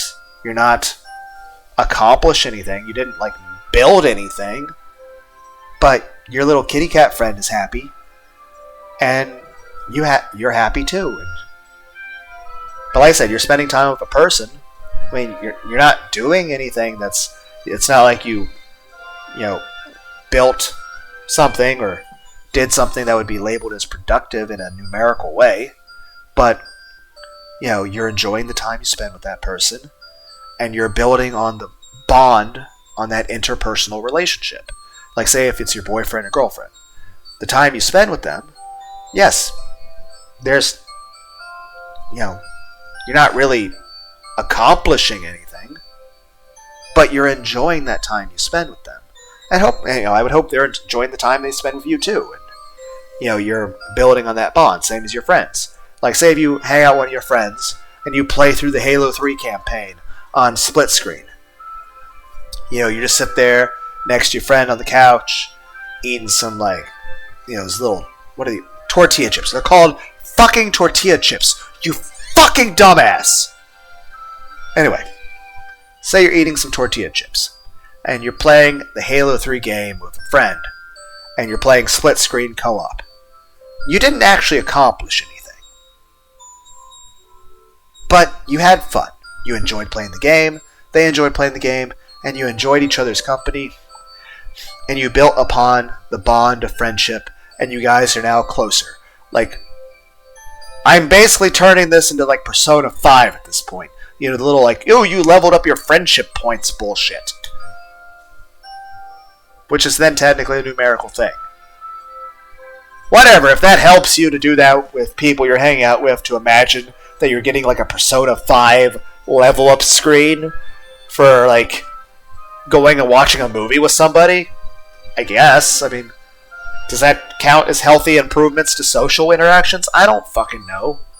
I'm just saying this. It doesn't really accomplish anything, except you enjoyed the time you spent with the person, and you made your bond of friendship with that person stronger, and that's really important. But there's no numerical value you can put to that. But it's extremely important. I don't know why I'm fucking talking about it, but alright, the talking thing. Like I said, there's no numerical value you can put to just singing music you like, or listening to an ASMR, or just hanging out with friends, or just talking about your feelings. You know, there's no numerical, but it makes you feel better, right? You know, it's some sort of improvement. I don't really know any... I don't know how to actually say this. I don't know if anyone understands what I'm trying to say, because I don't even understand what I'm trying to say. And like I said, that's the thing. I'll talk about my feelings and my thoughts, but I'll say this. I don't understand my own feelings. I don't understand my own thoughts. I spend a lot of time in self-reflection, thinking on myself, and trying to understand myself, and just how I feel about things. And I'll say this. I don't even really understand me. I don't. I try, but I don't. I try really hard, but I don't understand myself. But you don't really need to. I'm not saying you guys need to understand yourselves, but I want to encourage people to find healthy ways to improve their mental health. I want to encourage people to talk about their feelings. And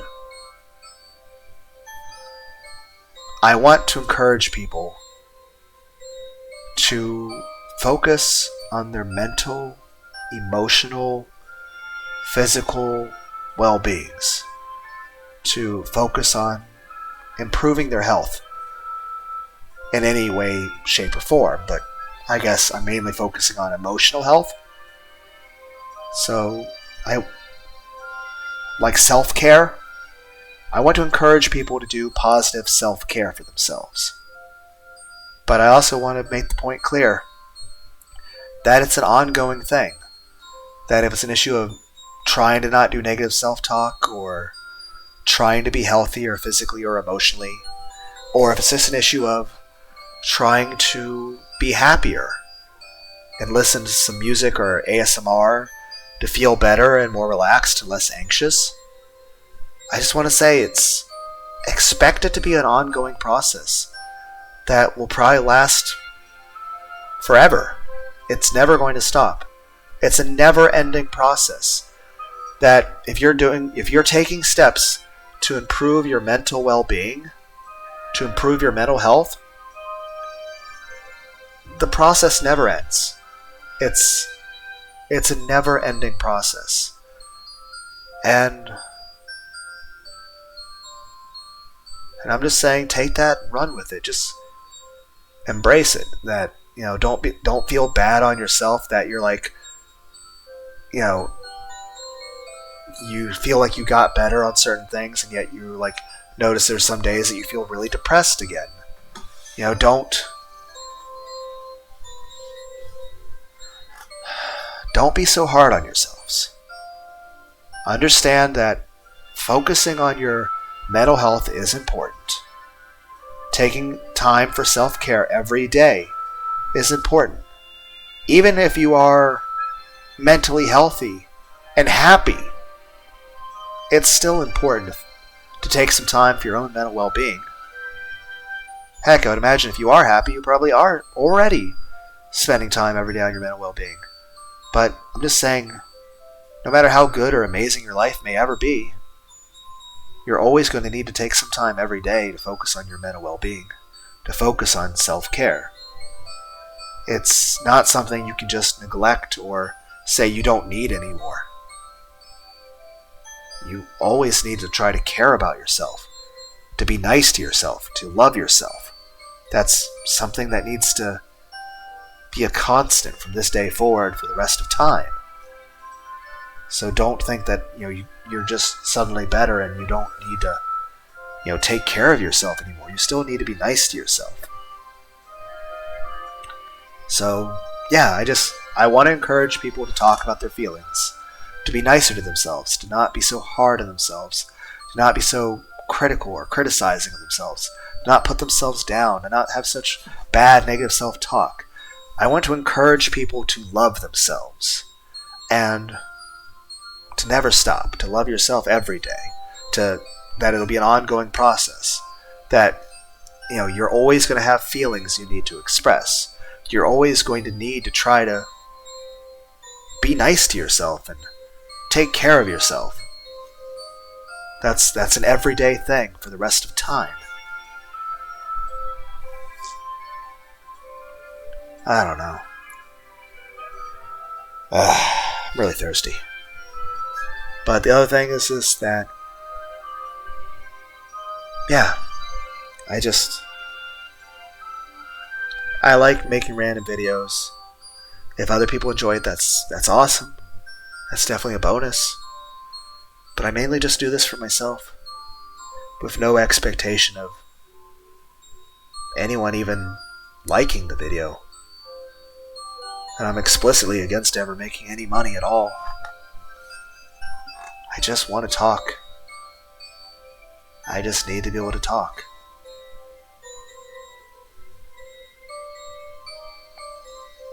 And since that helps me, maybe it'd be good to encourage other people to do that too. I mean, so yeah, if other people out there feel sad or depressed, I want you to feel better.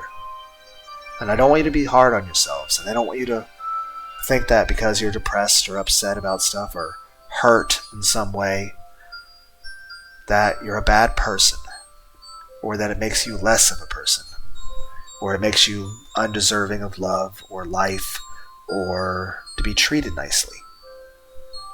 So I just want you to be nicer to yourselves for a start, okay? If you're listening to this, I want you to be nicer to yourself, okay? I want you to love yourself. And I don't want you to criticize yourself anymore, okay? I want you to be nicer to yourself, and I want you to actually love yourself. What the fuck else was I talking about? I think I was talking about Mega Man Legends at some point.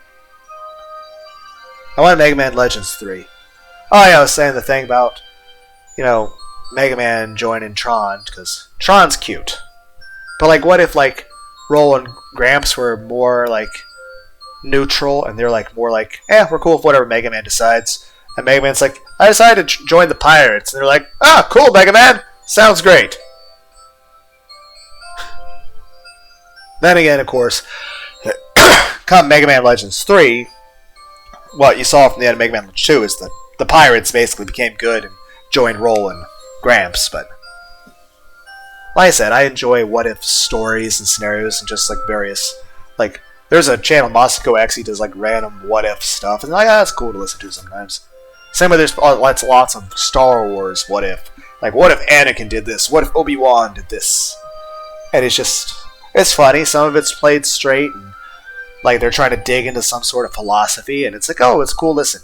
Other times it's just played as a fucking joke, and it's hilarious. Hey, there's some videos, like there's a thing called Emperor Palpatine Can't Stop Shocking Himself. can't stop electrocuting himself. And it's like this drawn animation, and it's just hilarious, and it's fun to laugh at.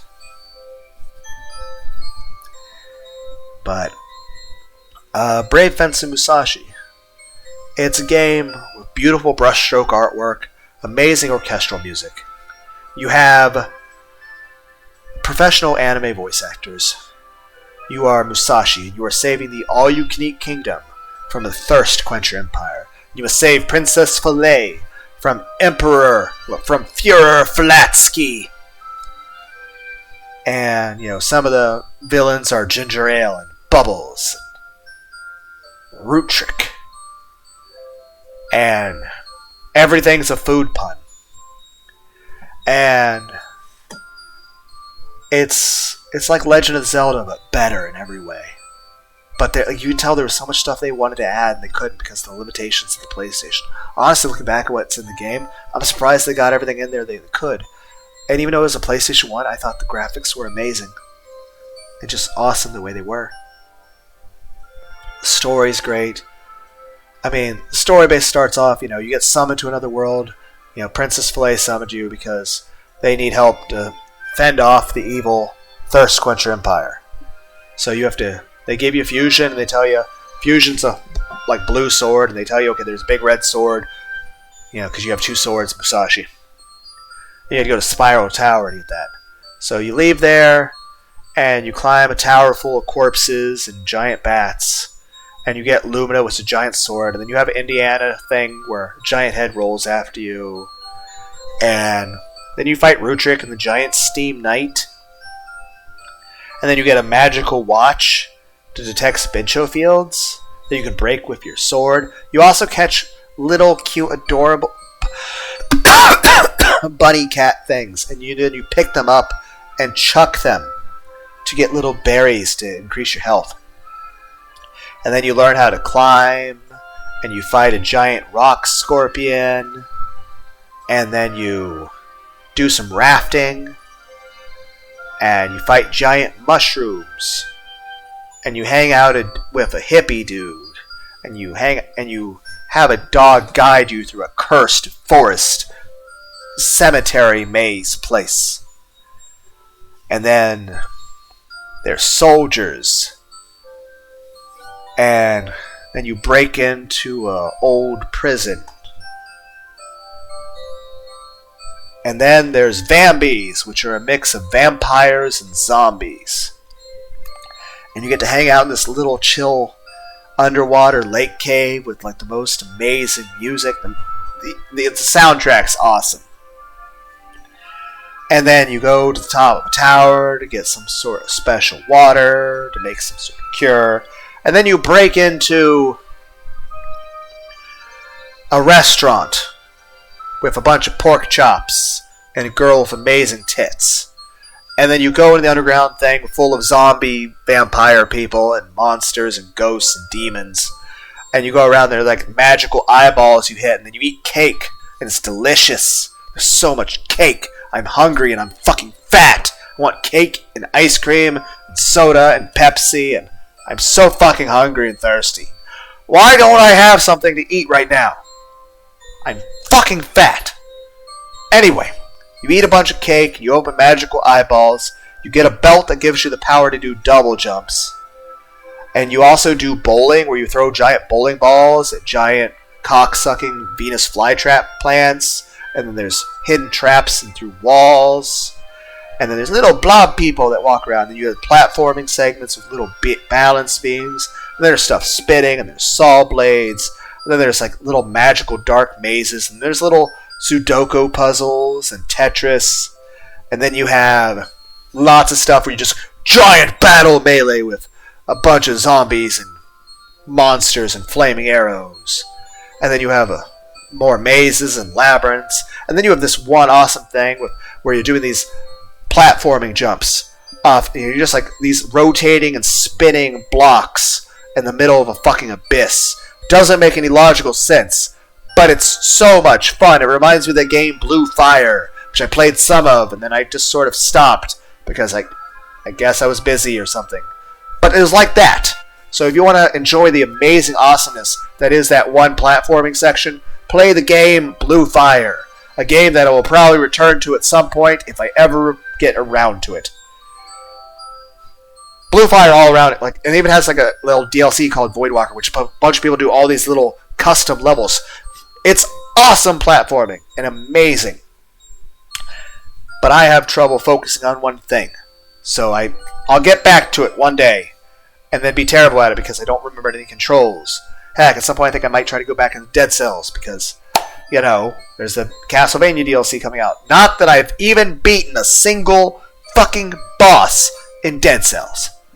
So if I get back to it, I won't remember how to play a single fucking. I won't remember how any of the buttons do. It's just gonna be watch me fail and relearn the controls for probably the 6th fucking time. I'm starting to fall asleep because I keep working overtime every day, and I got to go back into work overtime again. And it's like I need to go to bed because I need fucking sleep. But also I want to finish the conversation, and I'm hungry, and I want to hop in the shower.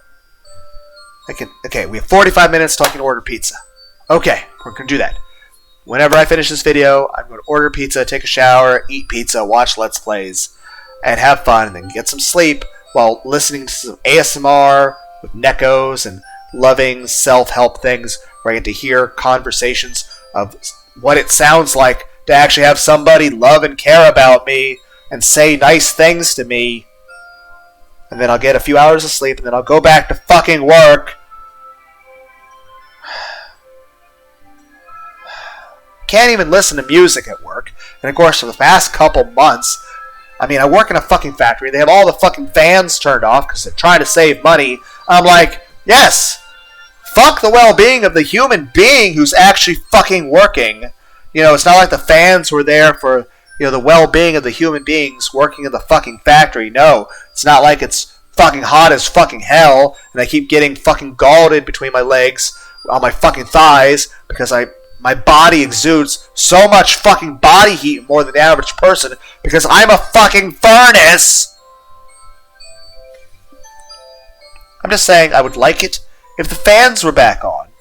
I would also like if we ever had music or radios or the ability to listen to AirPods or anything. But no, it's no music. It's just build things at the fastest possible speed where everything's timed down to seconds and just keep going, build, do this. And it's like, on the one hand, I appreciate my job. On the other hand, I'm like, I'm working my best. I'm working as fast and as hard as I can. I'm in pain. I keep doing it. I'm nice to everyone. Can we at least have, like... Then again, imagine that situation. Like, I would come home and I would, like, have a Neko living with me.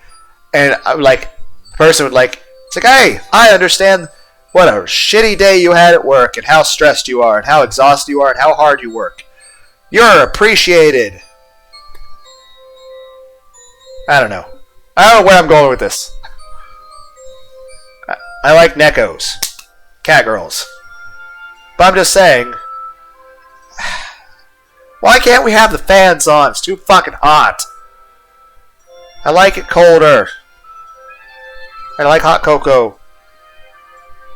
I like fluffy blankets. Fuzzies.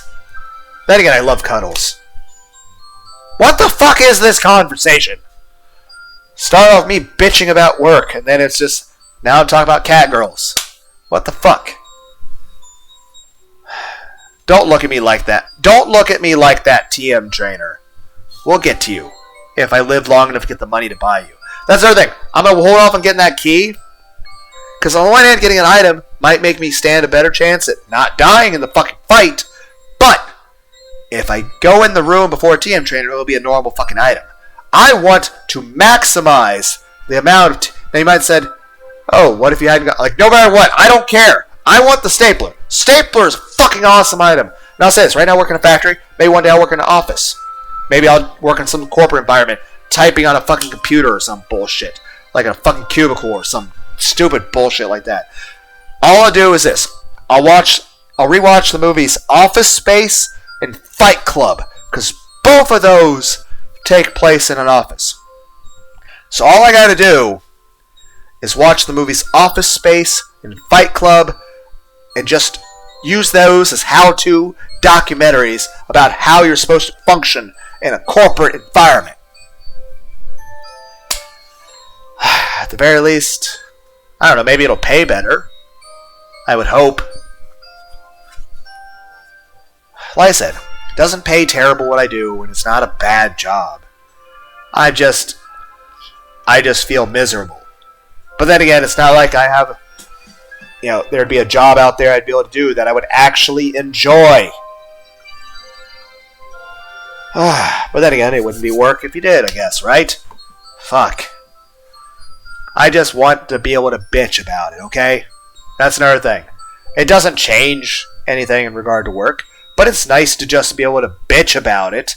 Like, hey, there's this thing I do for a living to pay my rent, and I fucking hate it, and it pisses me off. But I'm happy and grateful I have money to pay my rent. But it makes me feel better to bitch about it. And that's basically what I'm doing, is I'm bitching about shit. Because it makes me feel better to bitch about it.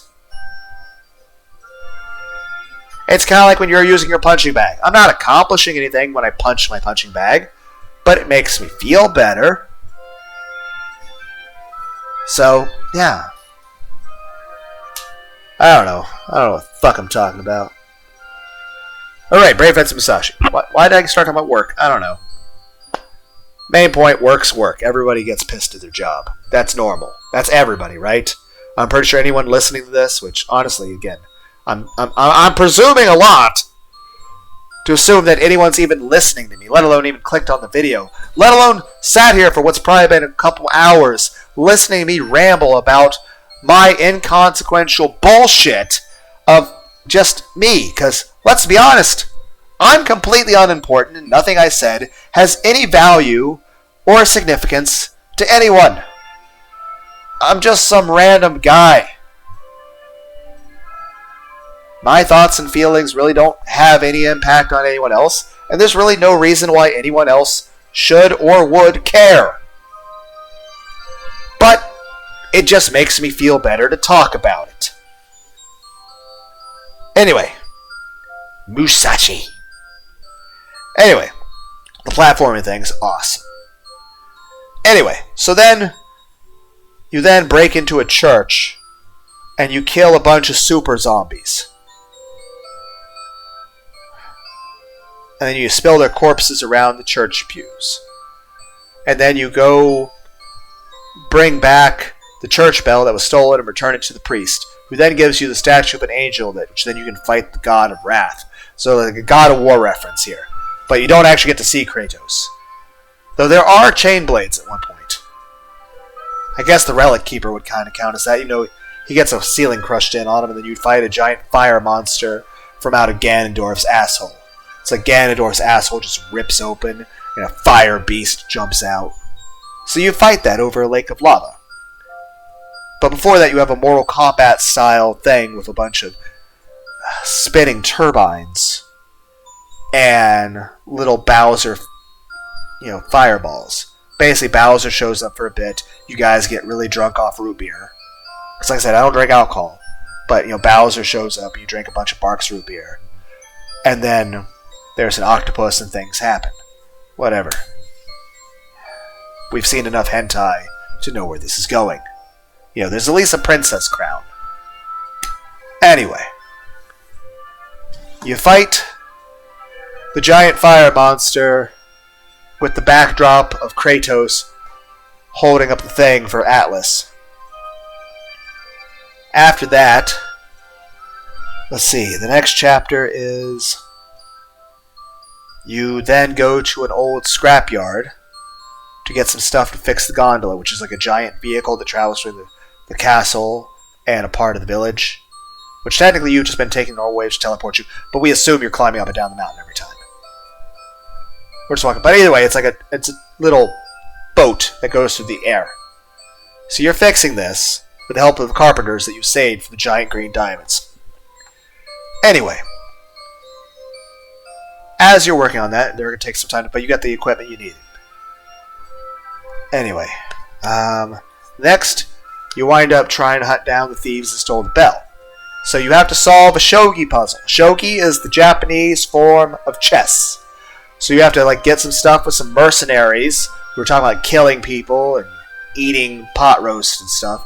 You also get to eat some chili with some guy who's overly enthusiastic about types of jam while you talk to that one girl with the nice tits again. Anyway. Though I feel like there could have been more there, but again, limitations of the PlayStation. I understand. There's limits. There's how much, I don't know how much data a disc can hold, but not enough for that, I guess. Anyway.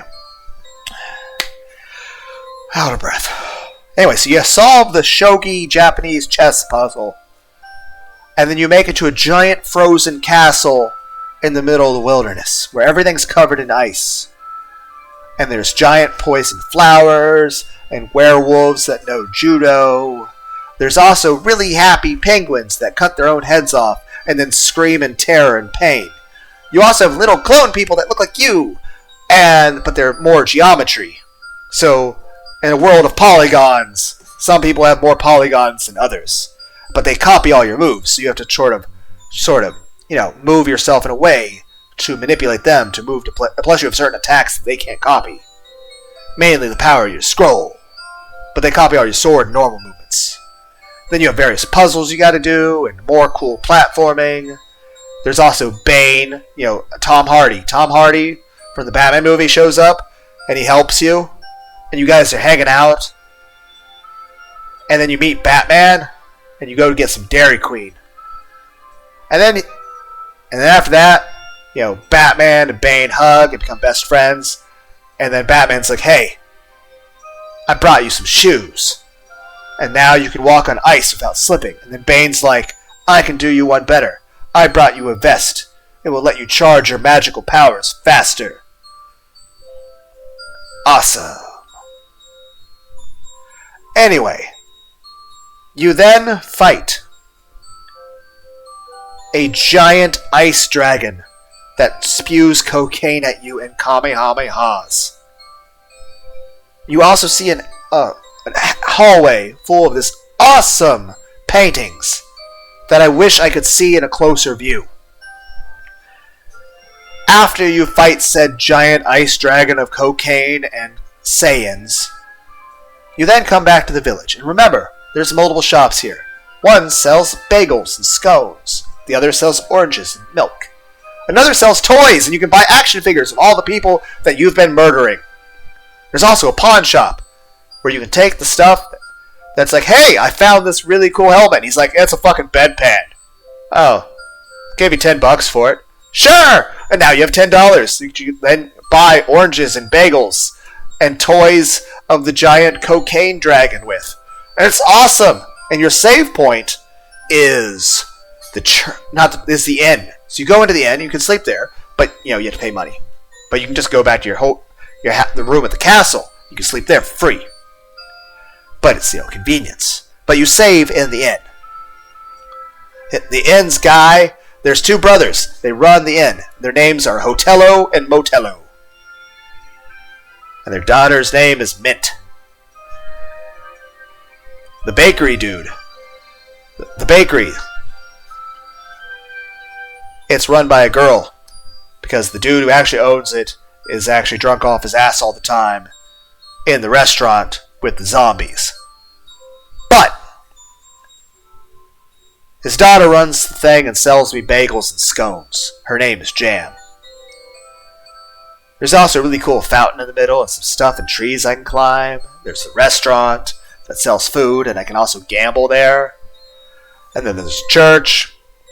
There's the mayor's house. There's Wid's house. He's a night owl dude, and he lives in a windmill. Out of breath. And okay, give me.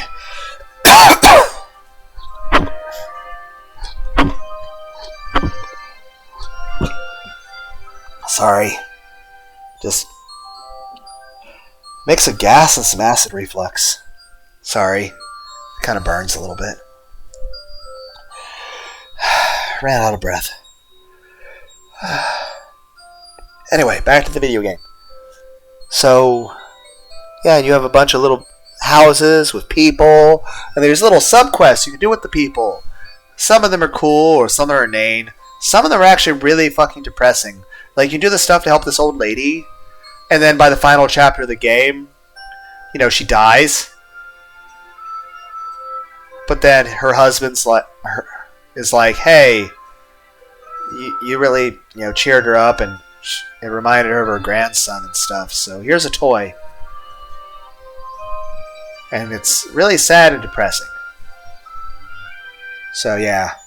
Anyway, then you wind up going to an aisle where there's a giant sea slug, and you put salt on it, and you get a calendar made with like old like Shadow of War runes, and then like Talion tells you how to cook shish kebab, and then they summon Kuwabara and Vegeta. You fight them on the Isle of Dragons. And then the tide goes in and out, and you save Princess Filet because he brought her as a, you know, this is the victory for the duel. Anyway, it's Kojiro, by the way. That's what I'm talking about. Kojiro. So you fought Kojiro, because Kojiro is the rival of Musashi in the old stories. So that's how he's worked into this game. So you fought Kojiro, as he threw a bunch of Spearows and Fearow at you. Basically became a Pokemon battle with birds. And then you punched him in the face with a sword. He bled a bunch. And then you told him to fuck off. And then you saved Princess Filet! Yay! Everything's done and everyone's happy. But then it turns out that this Princess Filet has decided to take taxes for the damages to the castle from when Ruchik came and stole all the money from the shops. They're all sad and they're like, she's a bitch. And then Steward Ribson, the old dude, because Gandalf's in the game. His name's Steward Ribson. And he speaks in Old English. Everything doth shout thou'th on everything. It's not how Old English works, but it's funny. Anyway, he's like, I'm worried about the princess. And yeah, then we go find her. But then we find out that the local power plant, because they're using nuclear fusion in a giant tree in medieval ages, but you find out it was an imposter of Princess Flame. It was never the real princess. And the imposter leaves, but now you have to save the fucking fusion reactor. So now you're fixing a nuclear reactor. There's even a special cutscene for fail, where it explodes and everyone dies.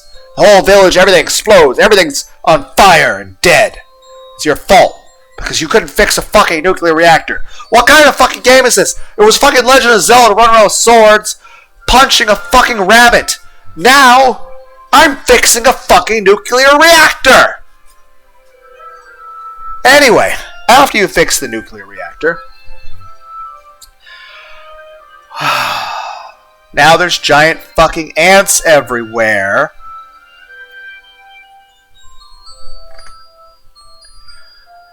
And so now you have to go into a giant anthill with giant mutant ants.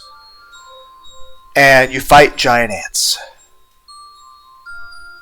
And then you do a minecart segment that's a lot like the game Thumper that I played here on Steam.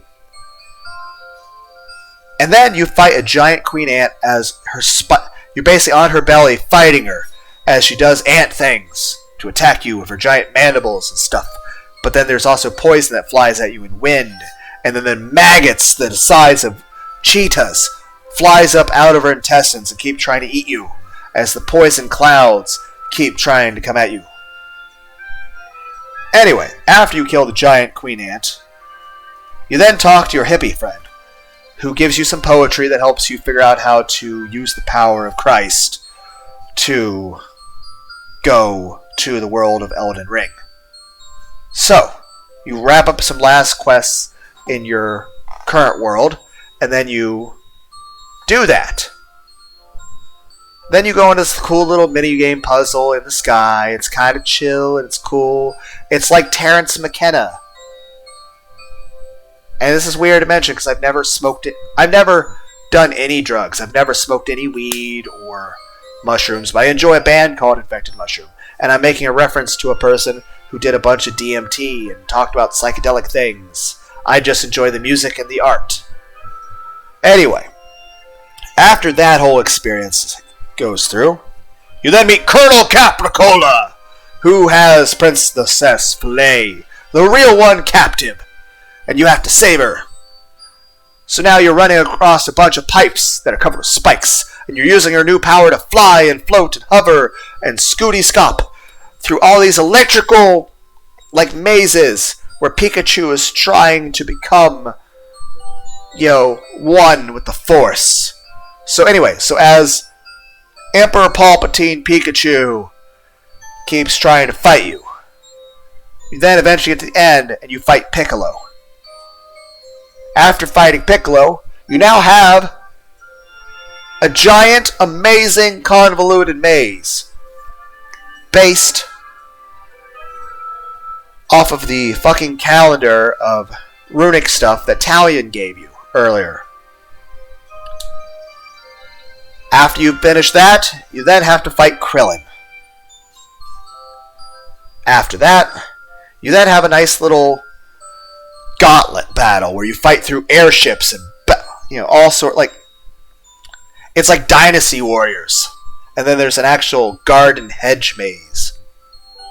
And there's people with machine guns and rocket launchers and giant robots. And then Dr. Eggman shows up and tries to eat your potato chips.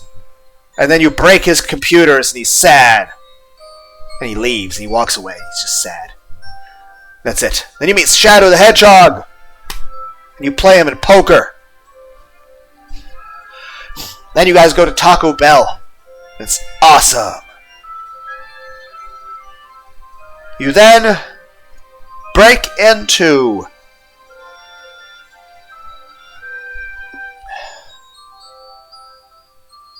some sort of fortress. I'm gonna make a reference to something, but I can't think of anything. It's just nondescript fortress number 27. I mean, there's really nothing to go with there. It's just a bunch of machine gauntlets and metal walls that shoot things at you, and you dodge the bullets because bullets will hurt if they hit you. And then you break the wall by hitting it enough with your sword, because your metal sword is a better type of metal than the metal wall with the fucking heavy machine gun. And then, there's tanks and helicopters, and some of the helicopters are pigs, and then somehow there's bacon flying out of the rotary blades. And then you meet Ted Bear from Cyanide Happiness. And here's the thing. You find out that Ted Bear was Aizen from Bleach all along. And that makes sense, because there's a Bleach abridged series where, Aizen is like Josh Groban, but his voice actor for the abridged series sounds just like Ted Bear from Cyanide Happiness. So that means Ted Bear and Aizen are the same person. Anyway, after that, you then get to this rave party where there's all these amazing music and lights. And you have a dance party with Iron Mouse, the VTuber. She goes by the name Topo in the game. So it's a cat. It's a mouse girl. I don't know what you call a mouse. Like cat girl's a Neko. I don't know what mouse girl's called. Anyway, so you have a Dance Dance Revolution battle with that has electricity and stuff, and there's a TV screen. So it's a party, a rave thing. But yeah, you have a Dance Dance Revolution battle with Iron Mouse. So after you beat your battle with Topo, the adorable mouse girl, who is actually quite sexy. Like I said, there's Bubbles, Ginger Ale, Topo, Princess Filet, the one girl from the restaurant, who I don't think Wanda, her name was Wanda. I'm trying to think if there's any other people. Pretty sure that's it. Okay. I think they had a limited number of pixels they could work with, and they made the game. Anyway, back to the game. So after you win your duel with Iron Mouse, you then run up a spiral staircase as Capricola is just riding an elevator menacingly while he's holding SpongeBob. I mean, Princess Filet. And then you get up there, and then all of a sudden you get into another room. There's nothing there. And then there's a giant Tower of Death! So, no, it's actually it's a Skycrest Guardian. Its actual name is the Tower of Death.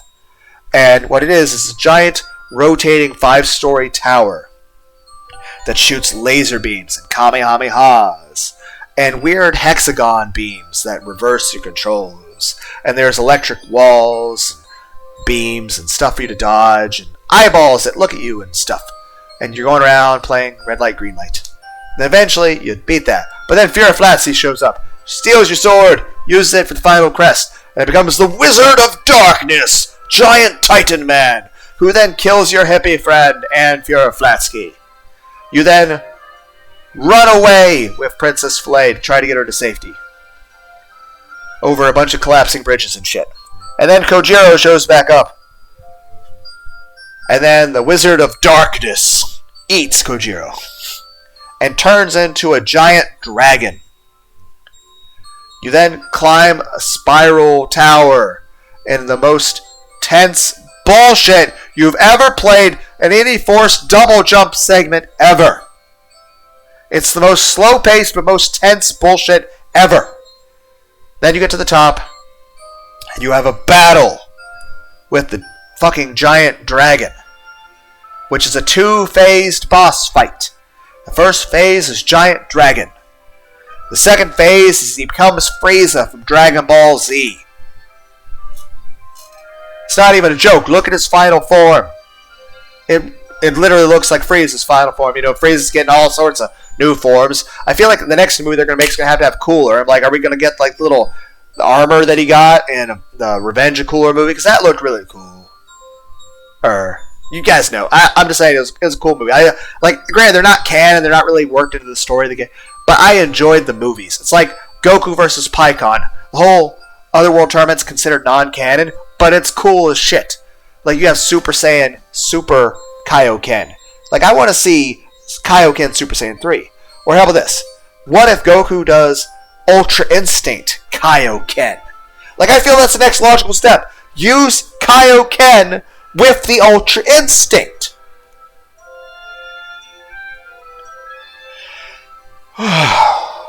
Then again, I've also said before, I kind of feel that what if turns out that the Ox King's dad or grandfather or whatever bullshit, what if that's actually King Yama? And what if, like, Princess Snake is somehow, you know, also like Chi-Chi's ancestor? Or, like, you know, King Yama was like the only person who saw Princess Snake before Goku. So what if, like, obviously King Yama escaped before you, but like, what if they fucked and then had a kid, and then Princess Snake didn't really keep up with anything, and King Yama never knew about it, and that kid became the Ox King or something. Or of course, we never really went into what Chi-Chi's mom. I mean, did we ever meet Chi-Chi's mother ever? Like, there's got to be a story there. I'm just saying, what if Gohan is descended from King Yama? Or, like, what if Ox King's descended from King Yama and Princess Snake? And then what if, like, Chi-Chi is descended from, I don't know, the Supreme Kai of Time from the Xenoverse games? That's the thing. In Dragon Ball FighterZ, why did we never get Demigra, the final boss of the original Dragon Ball Xenoverse, as an actual playable character in FighterZ? Then again, here's the thing. He's got a transformation. And he looks kind of like the Angels, but he wants to do a transformation a lot like what Zarbon does. But Zarbon, here's the thing. What if Zarbon's race is a little similar to the Angels? What's that? I'm just saying, what if the Angels all have a transformation similar to what Zarbon has? Now imagine Whis doing the Zarbon transformation. Yes, you're welcome. I'm sorry I gave you that horrible image in your head, but now it's there forever and ever. Just like the breakfast of champions, Red Bull and Cadbury cream eggs. Lunar D8 does not condone eating things that are bad for your heart, good for your... I don't know. I'm just saying, maybe not healthy to drink energy drinks all the time. Just saying. Anyway. Basically, after you fight Frieza, game's over.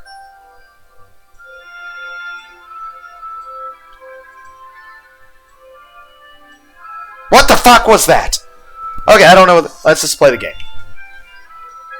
Okay. On the one hand, I could get the key with my 3 cents and go in here and get an item. But here's the thing. If I do that, then I won't be able to get TM Trainer first. Okay, here's my seed. JK8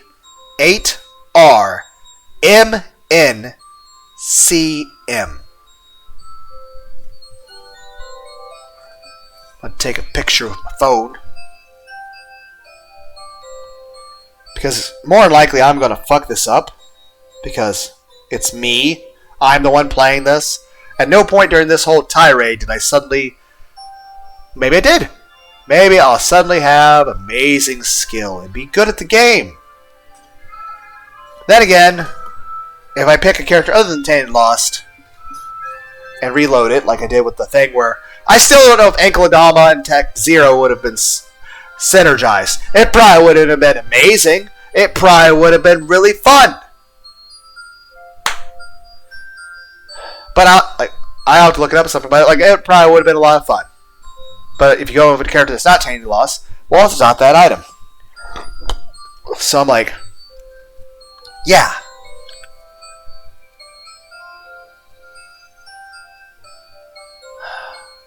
Well, here's the thing. I want to not die in the game.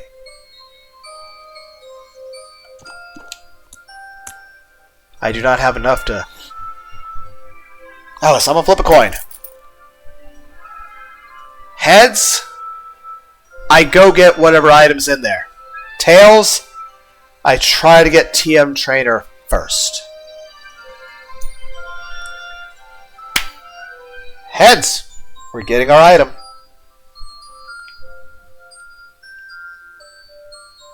I feel like my character's moving slow.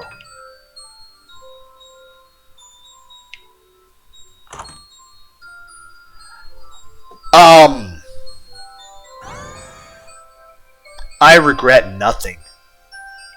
I only regret that when I get TM Trainer, that I won't be able to get Trisagion. Right, you can't afford it.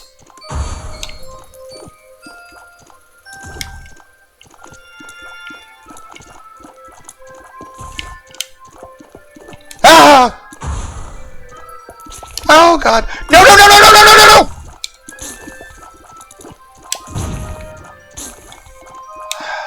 That was bullshit. I call so much shenanigans. I moved! You fucking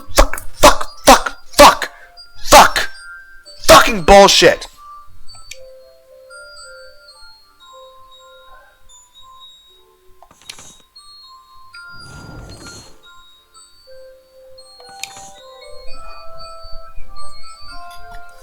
Didn't even get to fucking get TM Trainer.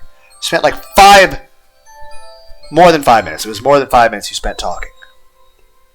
I spent some amount of time talking. I even got some sort of item.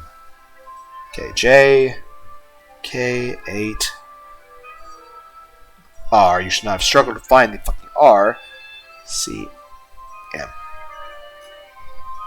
Enter. Okay.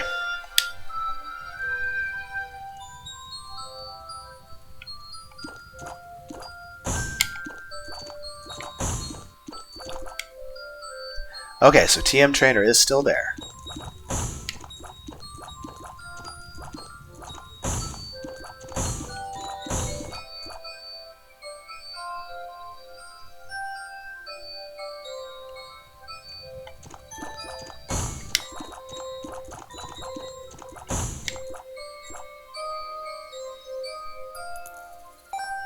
So instead of stapler, I get a caffeine pill.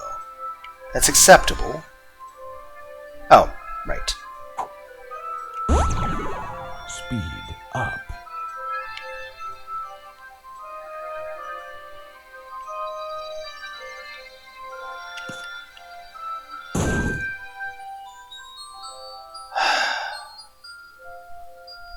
Fucking assholes.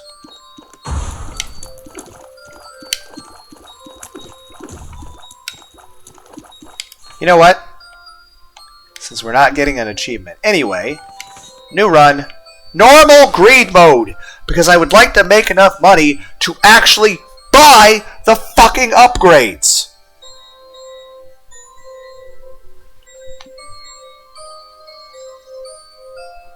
Because that's a big issue with the fucking greedier mode. The only real difference is that you get less money. So you can buy less shit. I like buying the items. It's fun that way. Okay. Now I will get more money. Also, you can go in the curse room because guess what?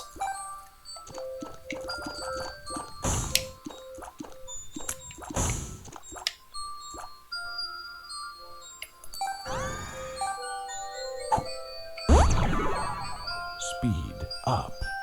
You aren't instant dead all the time. Huh. Odd things to give me, but okay. I do have enough money to buy a key. Part of me is like, should I... Does it pop again? No, it is not. What's it re-rolling to?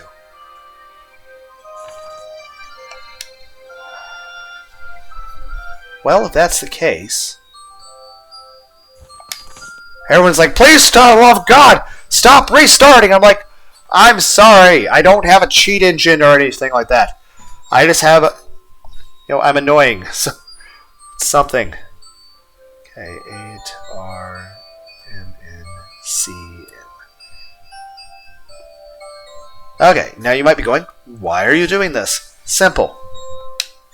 The item I'm getting is nothing super overpowered.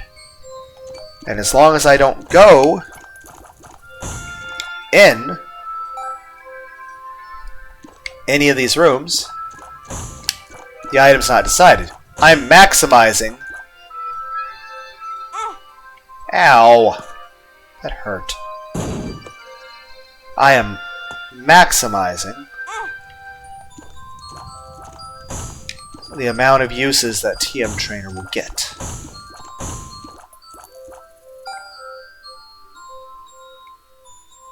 Also, I know that there's nothing good inside that, so...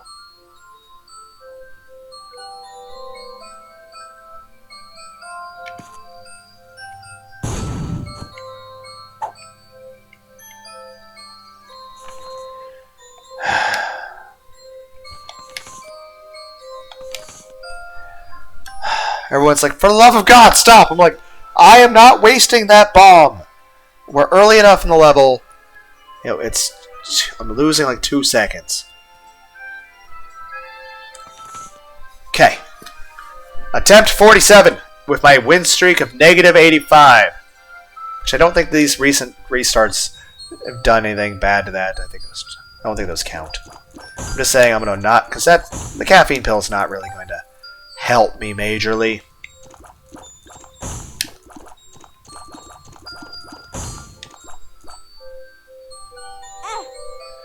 So I'm just going to avoid going in that room so I can have an additional TM Trainer type item. I just have to get through a normal wave without, dying. But I at least I have no power-ups, but I have the ability to actually take 4 fucking hits. Hopefully that proves to be enough of a crutch.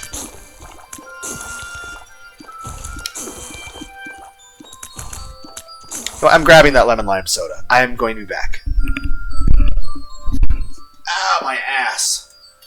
Really need a fucking pillow for my fucking metal folding chair. Like I said, I know I talked. Sorry. Like I said, I refuse to get a desk or a gaming chair because fuck that. No.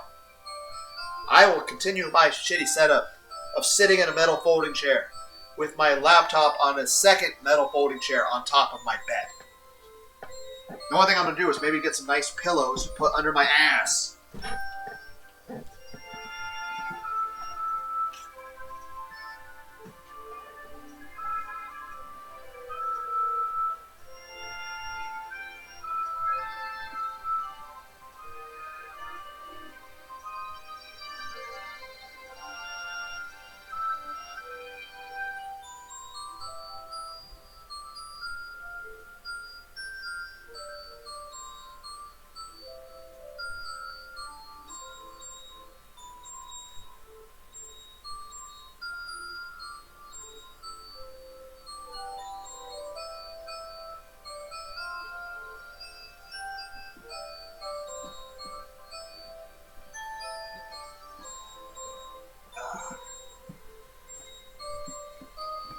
Okay, I'm back.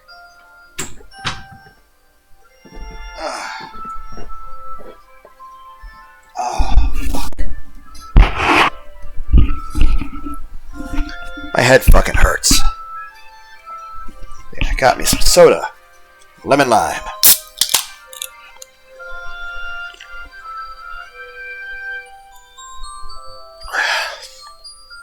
I'm not drinking caffeine because, I have to go to bed soon. By soon, I should already be asleep. So, let's kick ass quickly then. Why? I just killed your friends! Why are you here? Only to be sad! Okay, this is not going. Fuck you, you son of fucking god! God, fuck you, fuck off!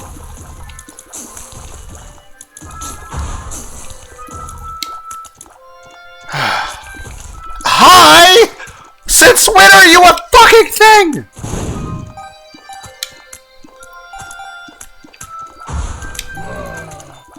Great, I can't shoot anyone. I couldn't dodge that! Could you fucking let me live long enough to get the bullshit fucking power-ups? I don't have a cheat engine where I can just give myself tons of— oh my fucking god! Please stay the fuck away from me! Thank you for exploding! For fuck's sakes! Die! Why are you on fire?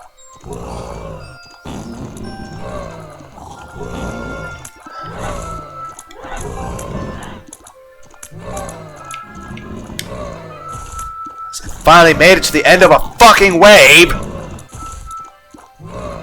Dear fucking god! Ah, fuck. Okay, first things first. Bot TM trainer. Second, bought my key. Would buy a heart if I could.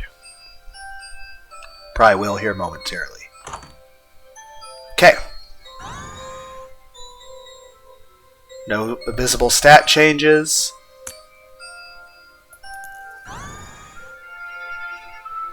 More damage. Lost some tear rate and some shot speed. And I think we might have the lump of coal effect.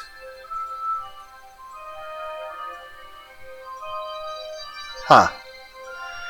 Anyway, we can buy a heart. Okay. What am I fighting? Ben? Ah! Manly scream.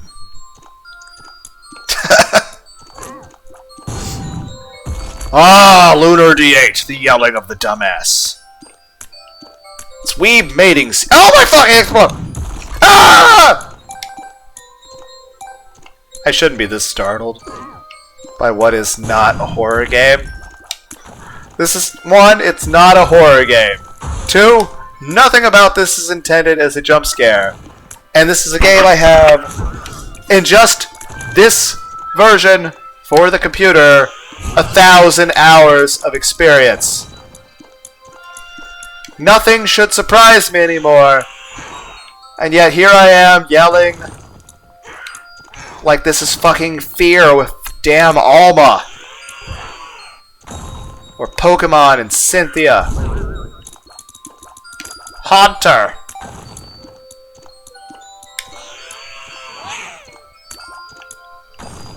You know, for having 2 TM trainer items at the moment, this is... Can you get fuck up here? Hello? I couldn't shoot you, and I would like to shoot you. Don't shoot me. Don't shoot me! Ah! This is taking forever.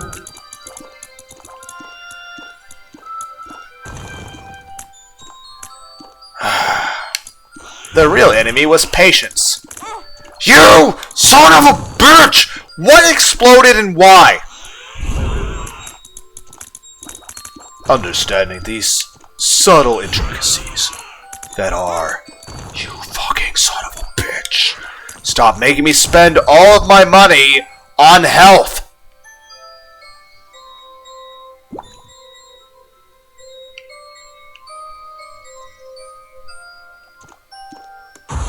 On the one hand, I don't... Oh my fucking god. It's not even the ghost I like. Yes, I'm talking about Boozette. I like Bowsette and Boozette. They're both really nice. Stop being angry, ghosts. Why do you have 4 ghosts?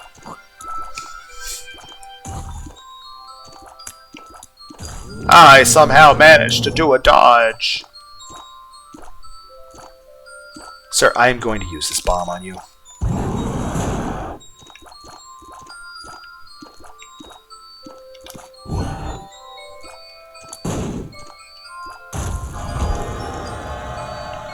It was worth it because it was too boring to fight him the right way.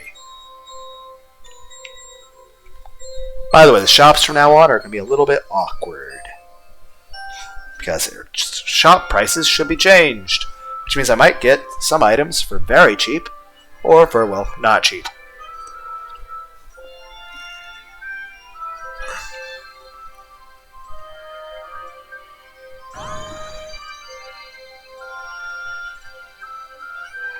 Want to go in another room, use this real quick? Neat.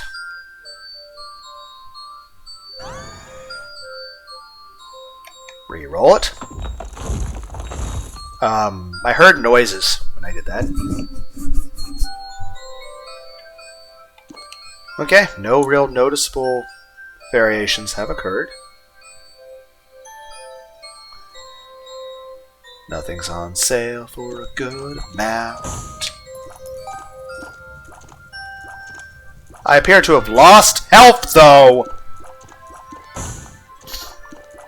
That spacebar item took one of my health, didn't it? I don't remember. Ooh, an R key that isn't an R key. But yeah, I lost health. And I think that spacebar item took a health. Well, one of them's got bound up. Great.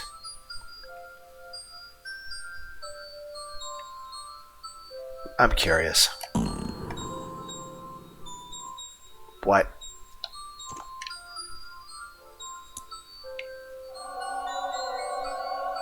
It spawns items?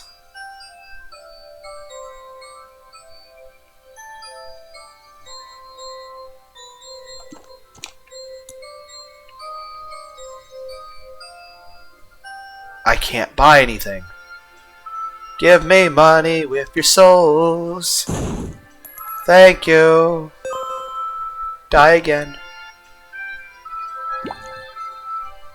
Okay. So I have an item that makes more items.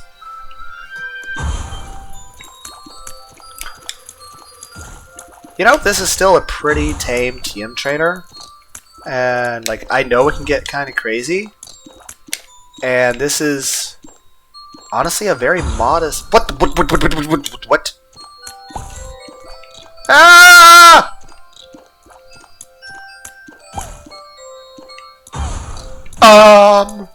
I don't want to accidentally go through a door. You son of a... Okay, so if I take damage, good things occur. On the one hand, I don't want to take damage. But at least all enemies become an exploding Isaac as I'm creating more things I need to dodge. Ow! You fucking... Bomb? Sad? But there's no tears.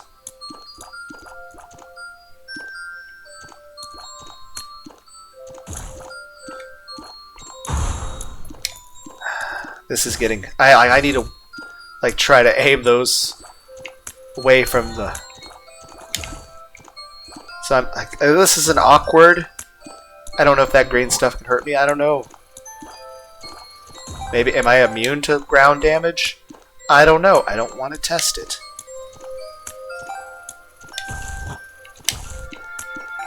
Can you fucking die, please? Stop! Whatever. That works, technically. I almost... Oh, that's an actual thing. I can get a free item there. I guess one of them was bound to be a... Nope, nope. Ghost! Ah!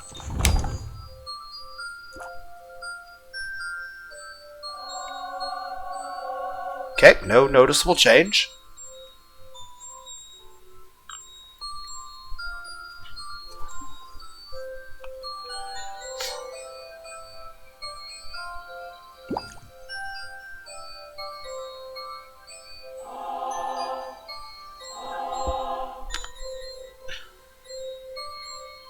I need to save for keys.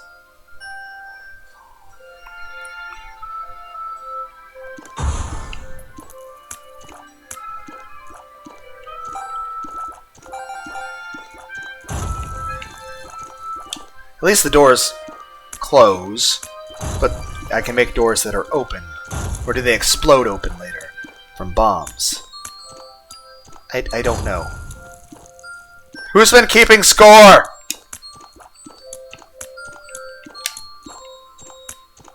My accuracy is shit. How am I missing? There are enemies everywhere, and I'm shooting non-stop. How am I missing them?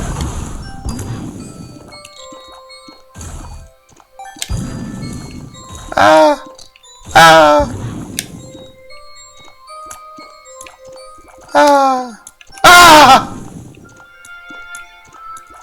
Oh. Okay.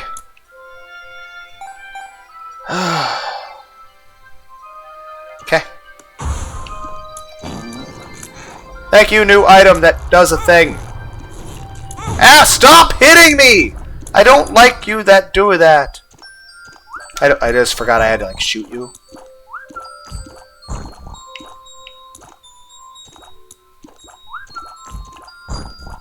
I don't even know. Am I invincible? I don't know. I don't want to test. I might be. If I am, it's cool. But I don't want to test it.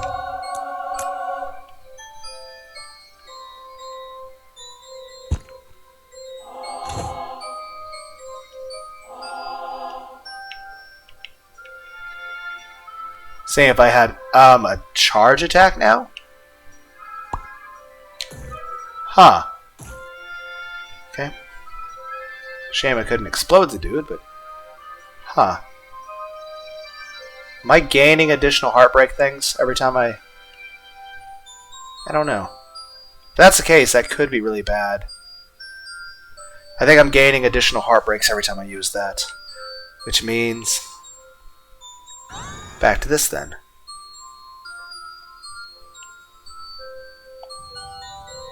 Alright, charge item.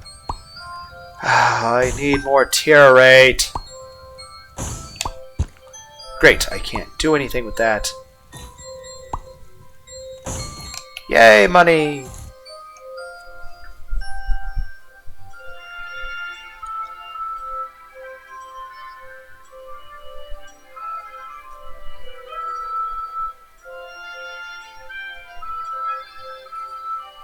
I have 4 keys somehow. I don't remember getting 4 keys.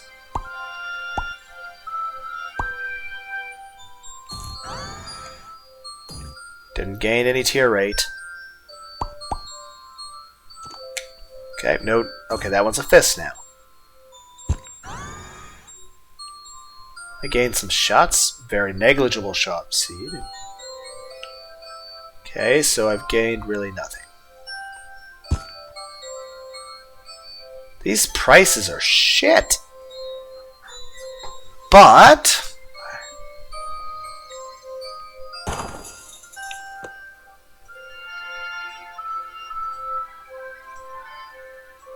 I do have the power to negotiate certain prices.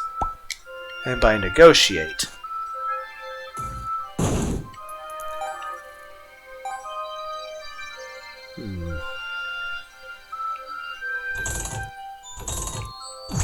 What?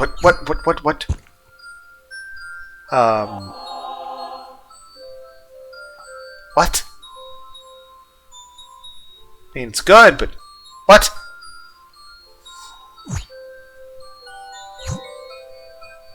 Wait, you're telling me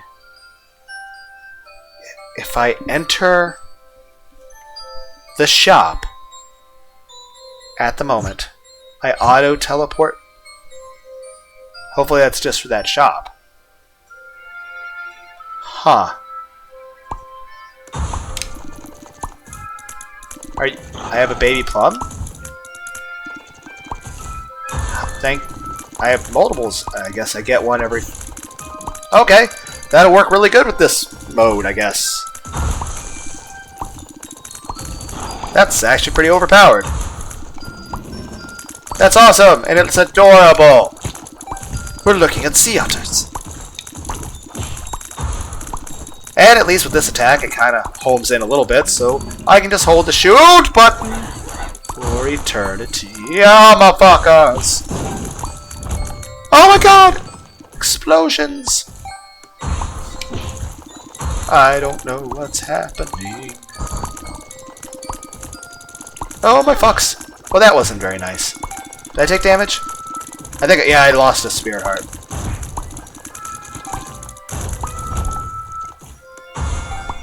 Who am I fighting? Someone who's really not going to be enjoying all the tiny little plum people.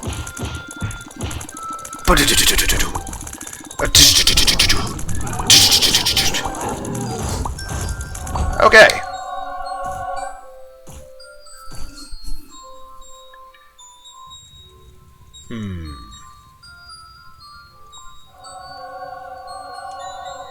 Gain some luck.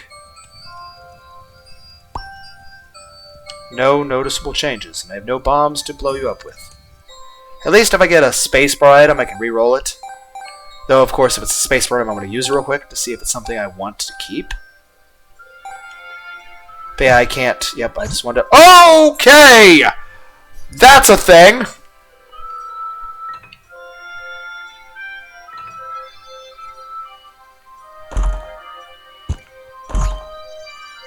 Oh, but I wanted the... What is happening? Well, apparently I am error rooms are a thing. Aww. Well, if I keep teleporting, I should be able to get back to the I am error room again. So I want stuff that's in the chest.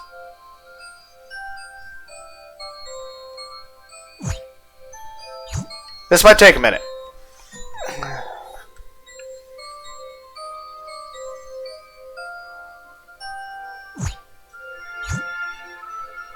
Can you go back to the I am error room more than once? Or is that a...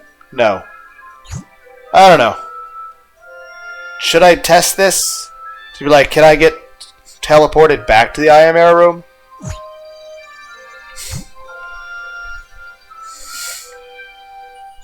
Whatever. Let me know in the comments. Can you be teleported to the I am error room more than once? Or is it a one-time thing?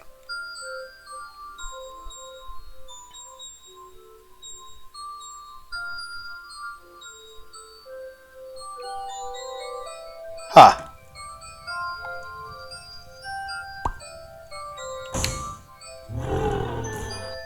Huh. When do I get an item that gives me an increased tier rate?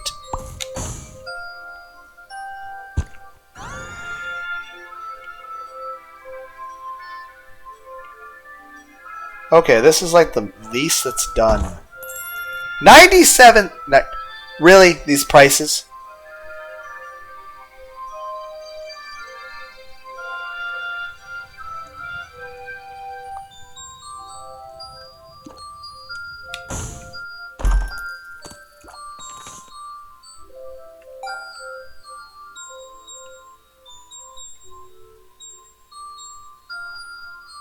Huh.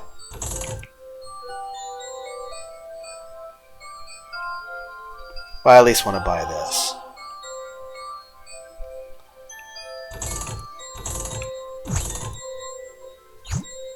Well, that's a recurring thing. I would have liked to have done the fucking floor because I wanted the items. And I can't teleport back. So that's just the thing that happens when I use the... But I didn't get... Well, I at least got the items off the floor. So the only thing I didn't get is some extra money and a possible angel item. Well, I can't teleport back, so... So really the only thing I missed out on was a possible angel item. Would that have been awesome? I don't know, probably. It's just the items that they were offering me in the shop was shit.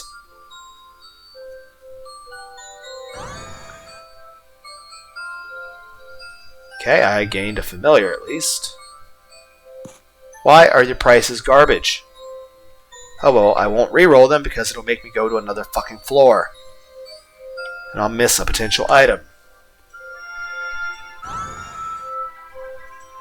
Okay. This increases my damage and decreases my luck. Permanently! Nope, just while I was active. Another active. What's this one do?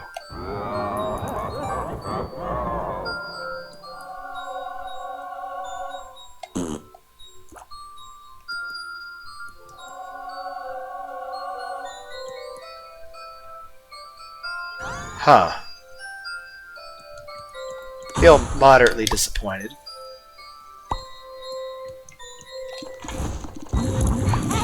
I don't even know what hurt me. My disappointment. That's what hurt me.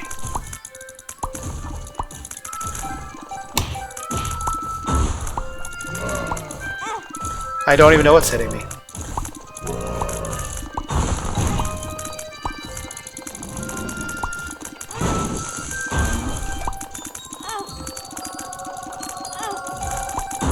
I assume I have something that's damaging me over time.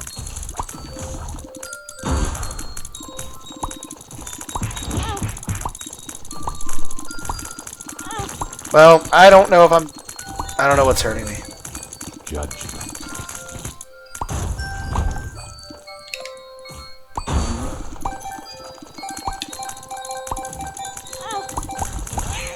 Okay, so we're gonna lose because I'm taking damage from nothing. So that's unfortunate.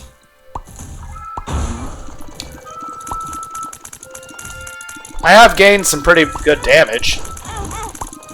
But I'm also dying, so... Dying very rapidly. Am I dying as I shoot? I'm just gonna pop Chariot so I don't die from... stuff.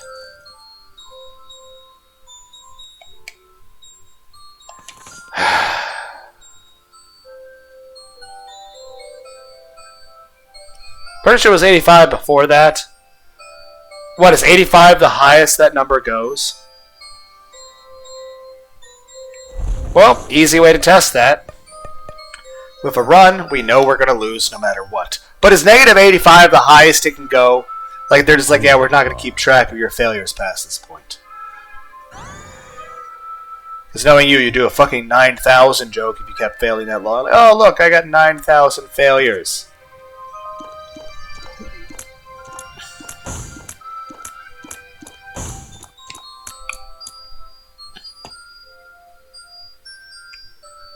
Can I have a sale, please? Got 2 cents.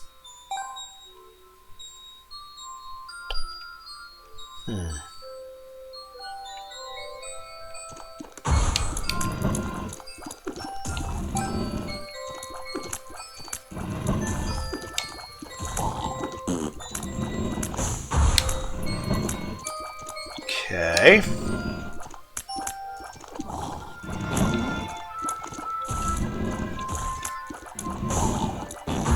Oh my god.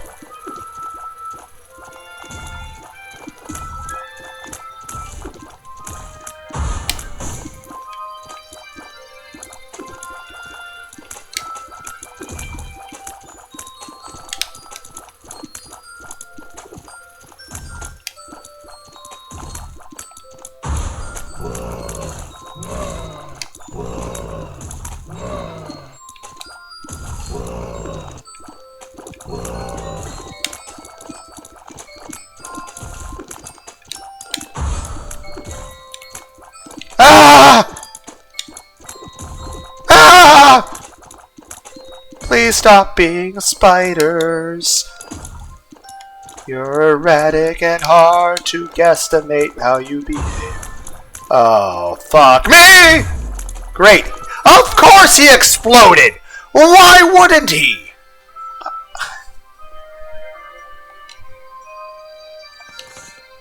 86. Okay, so it can go. Hopefully we get a win. Eventually. One day. Not gonna happen. 3-hour video.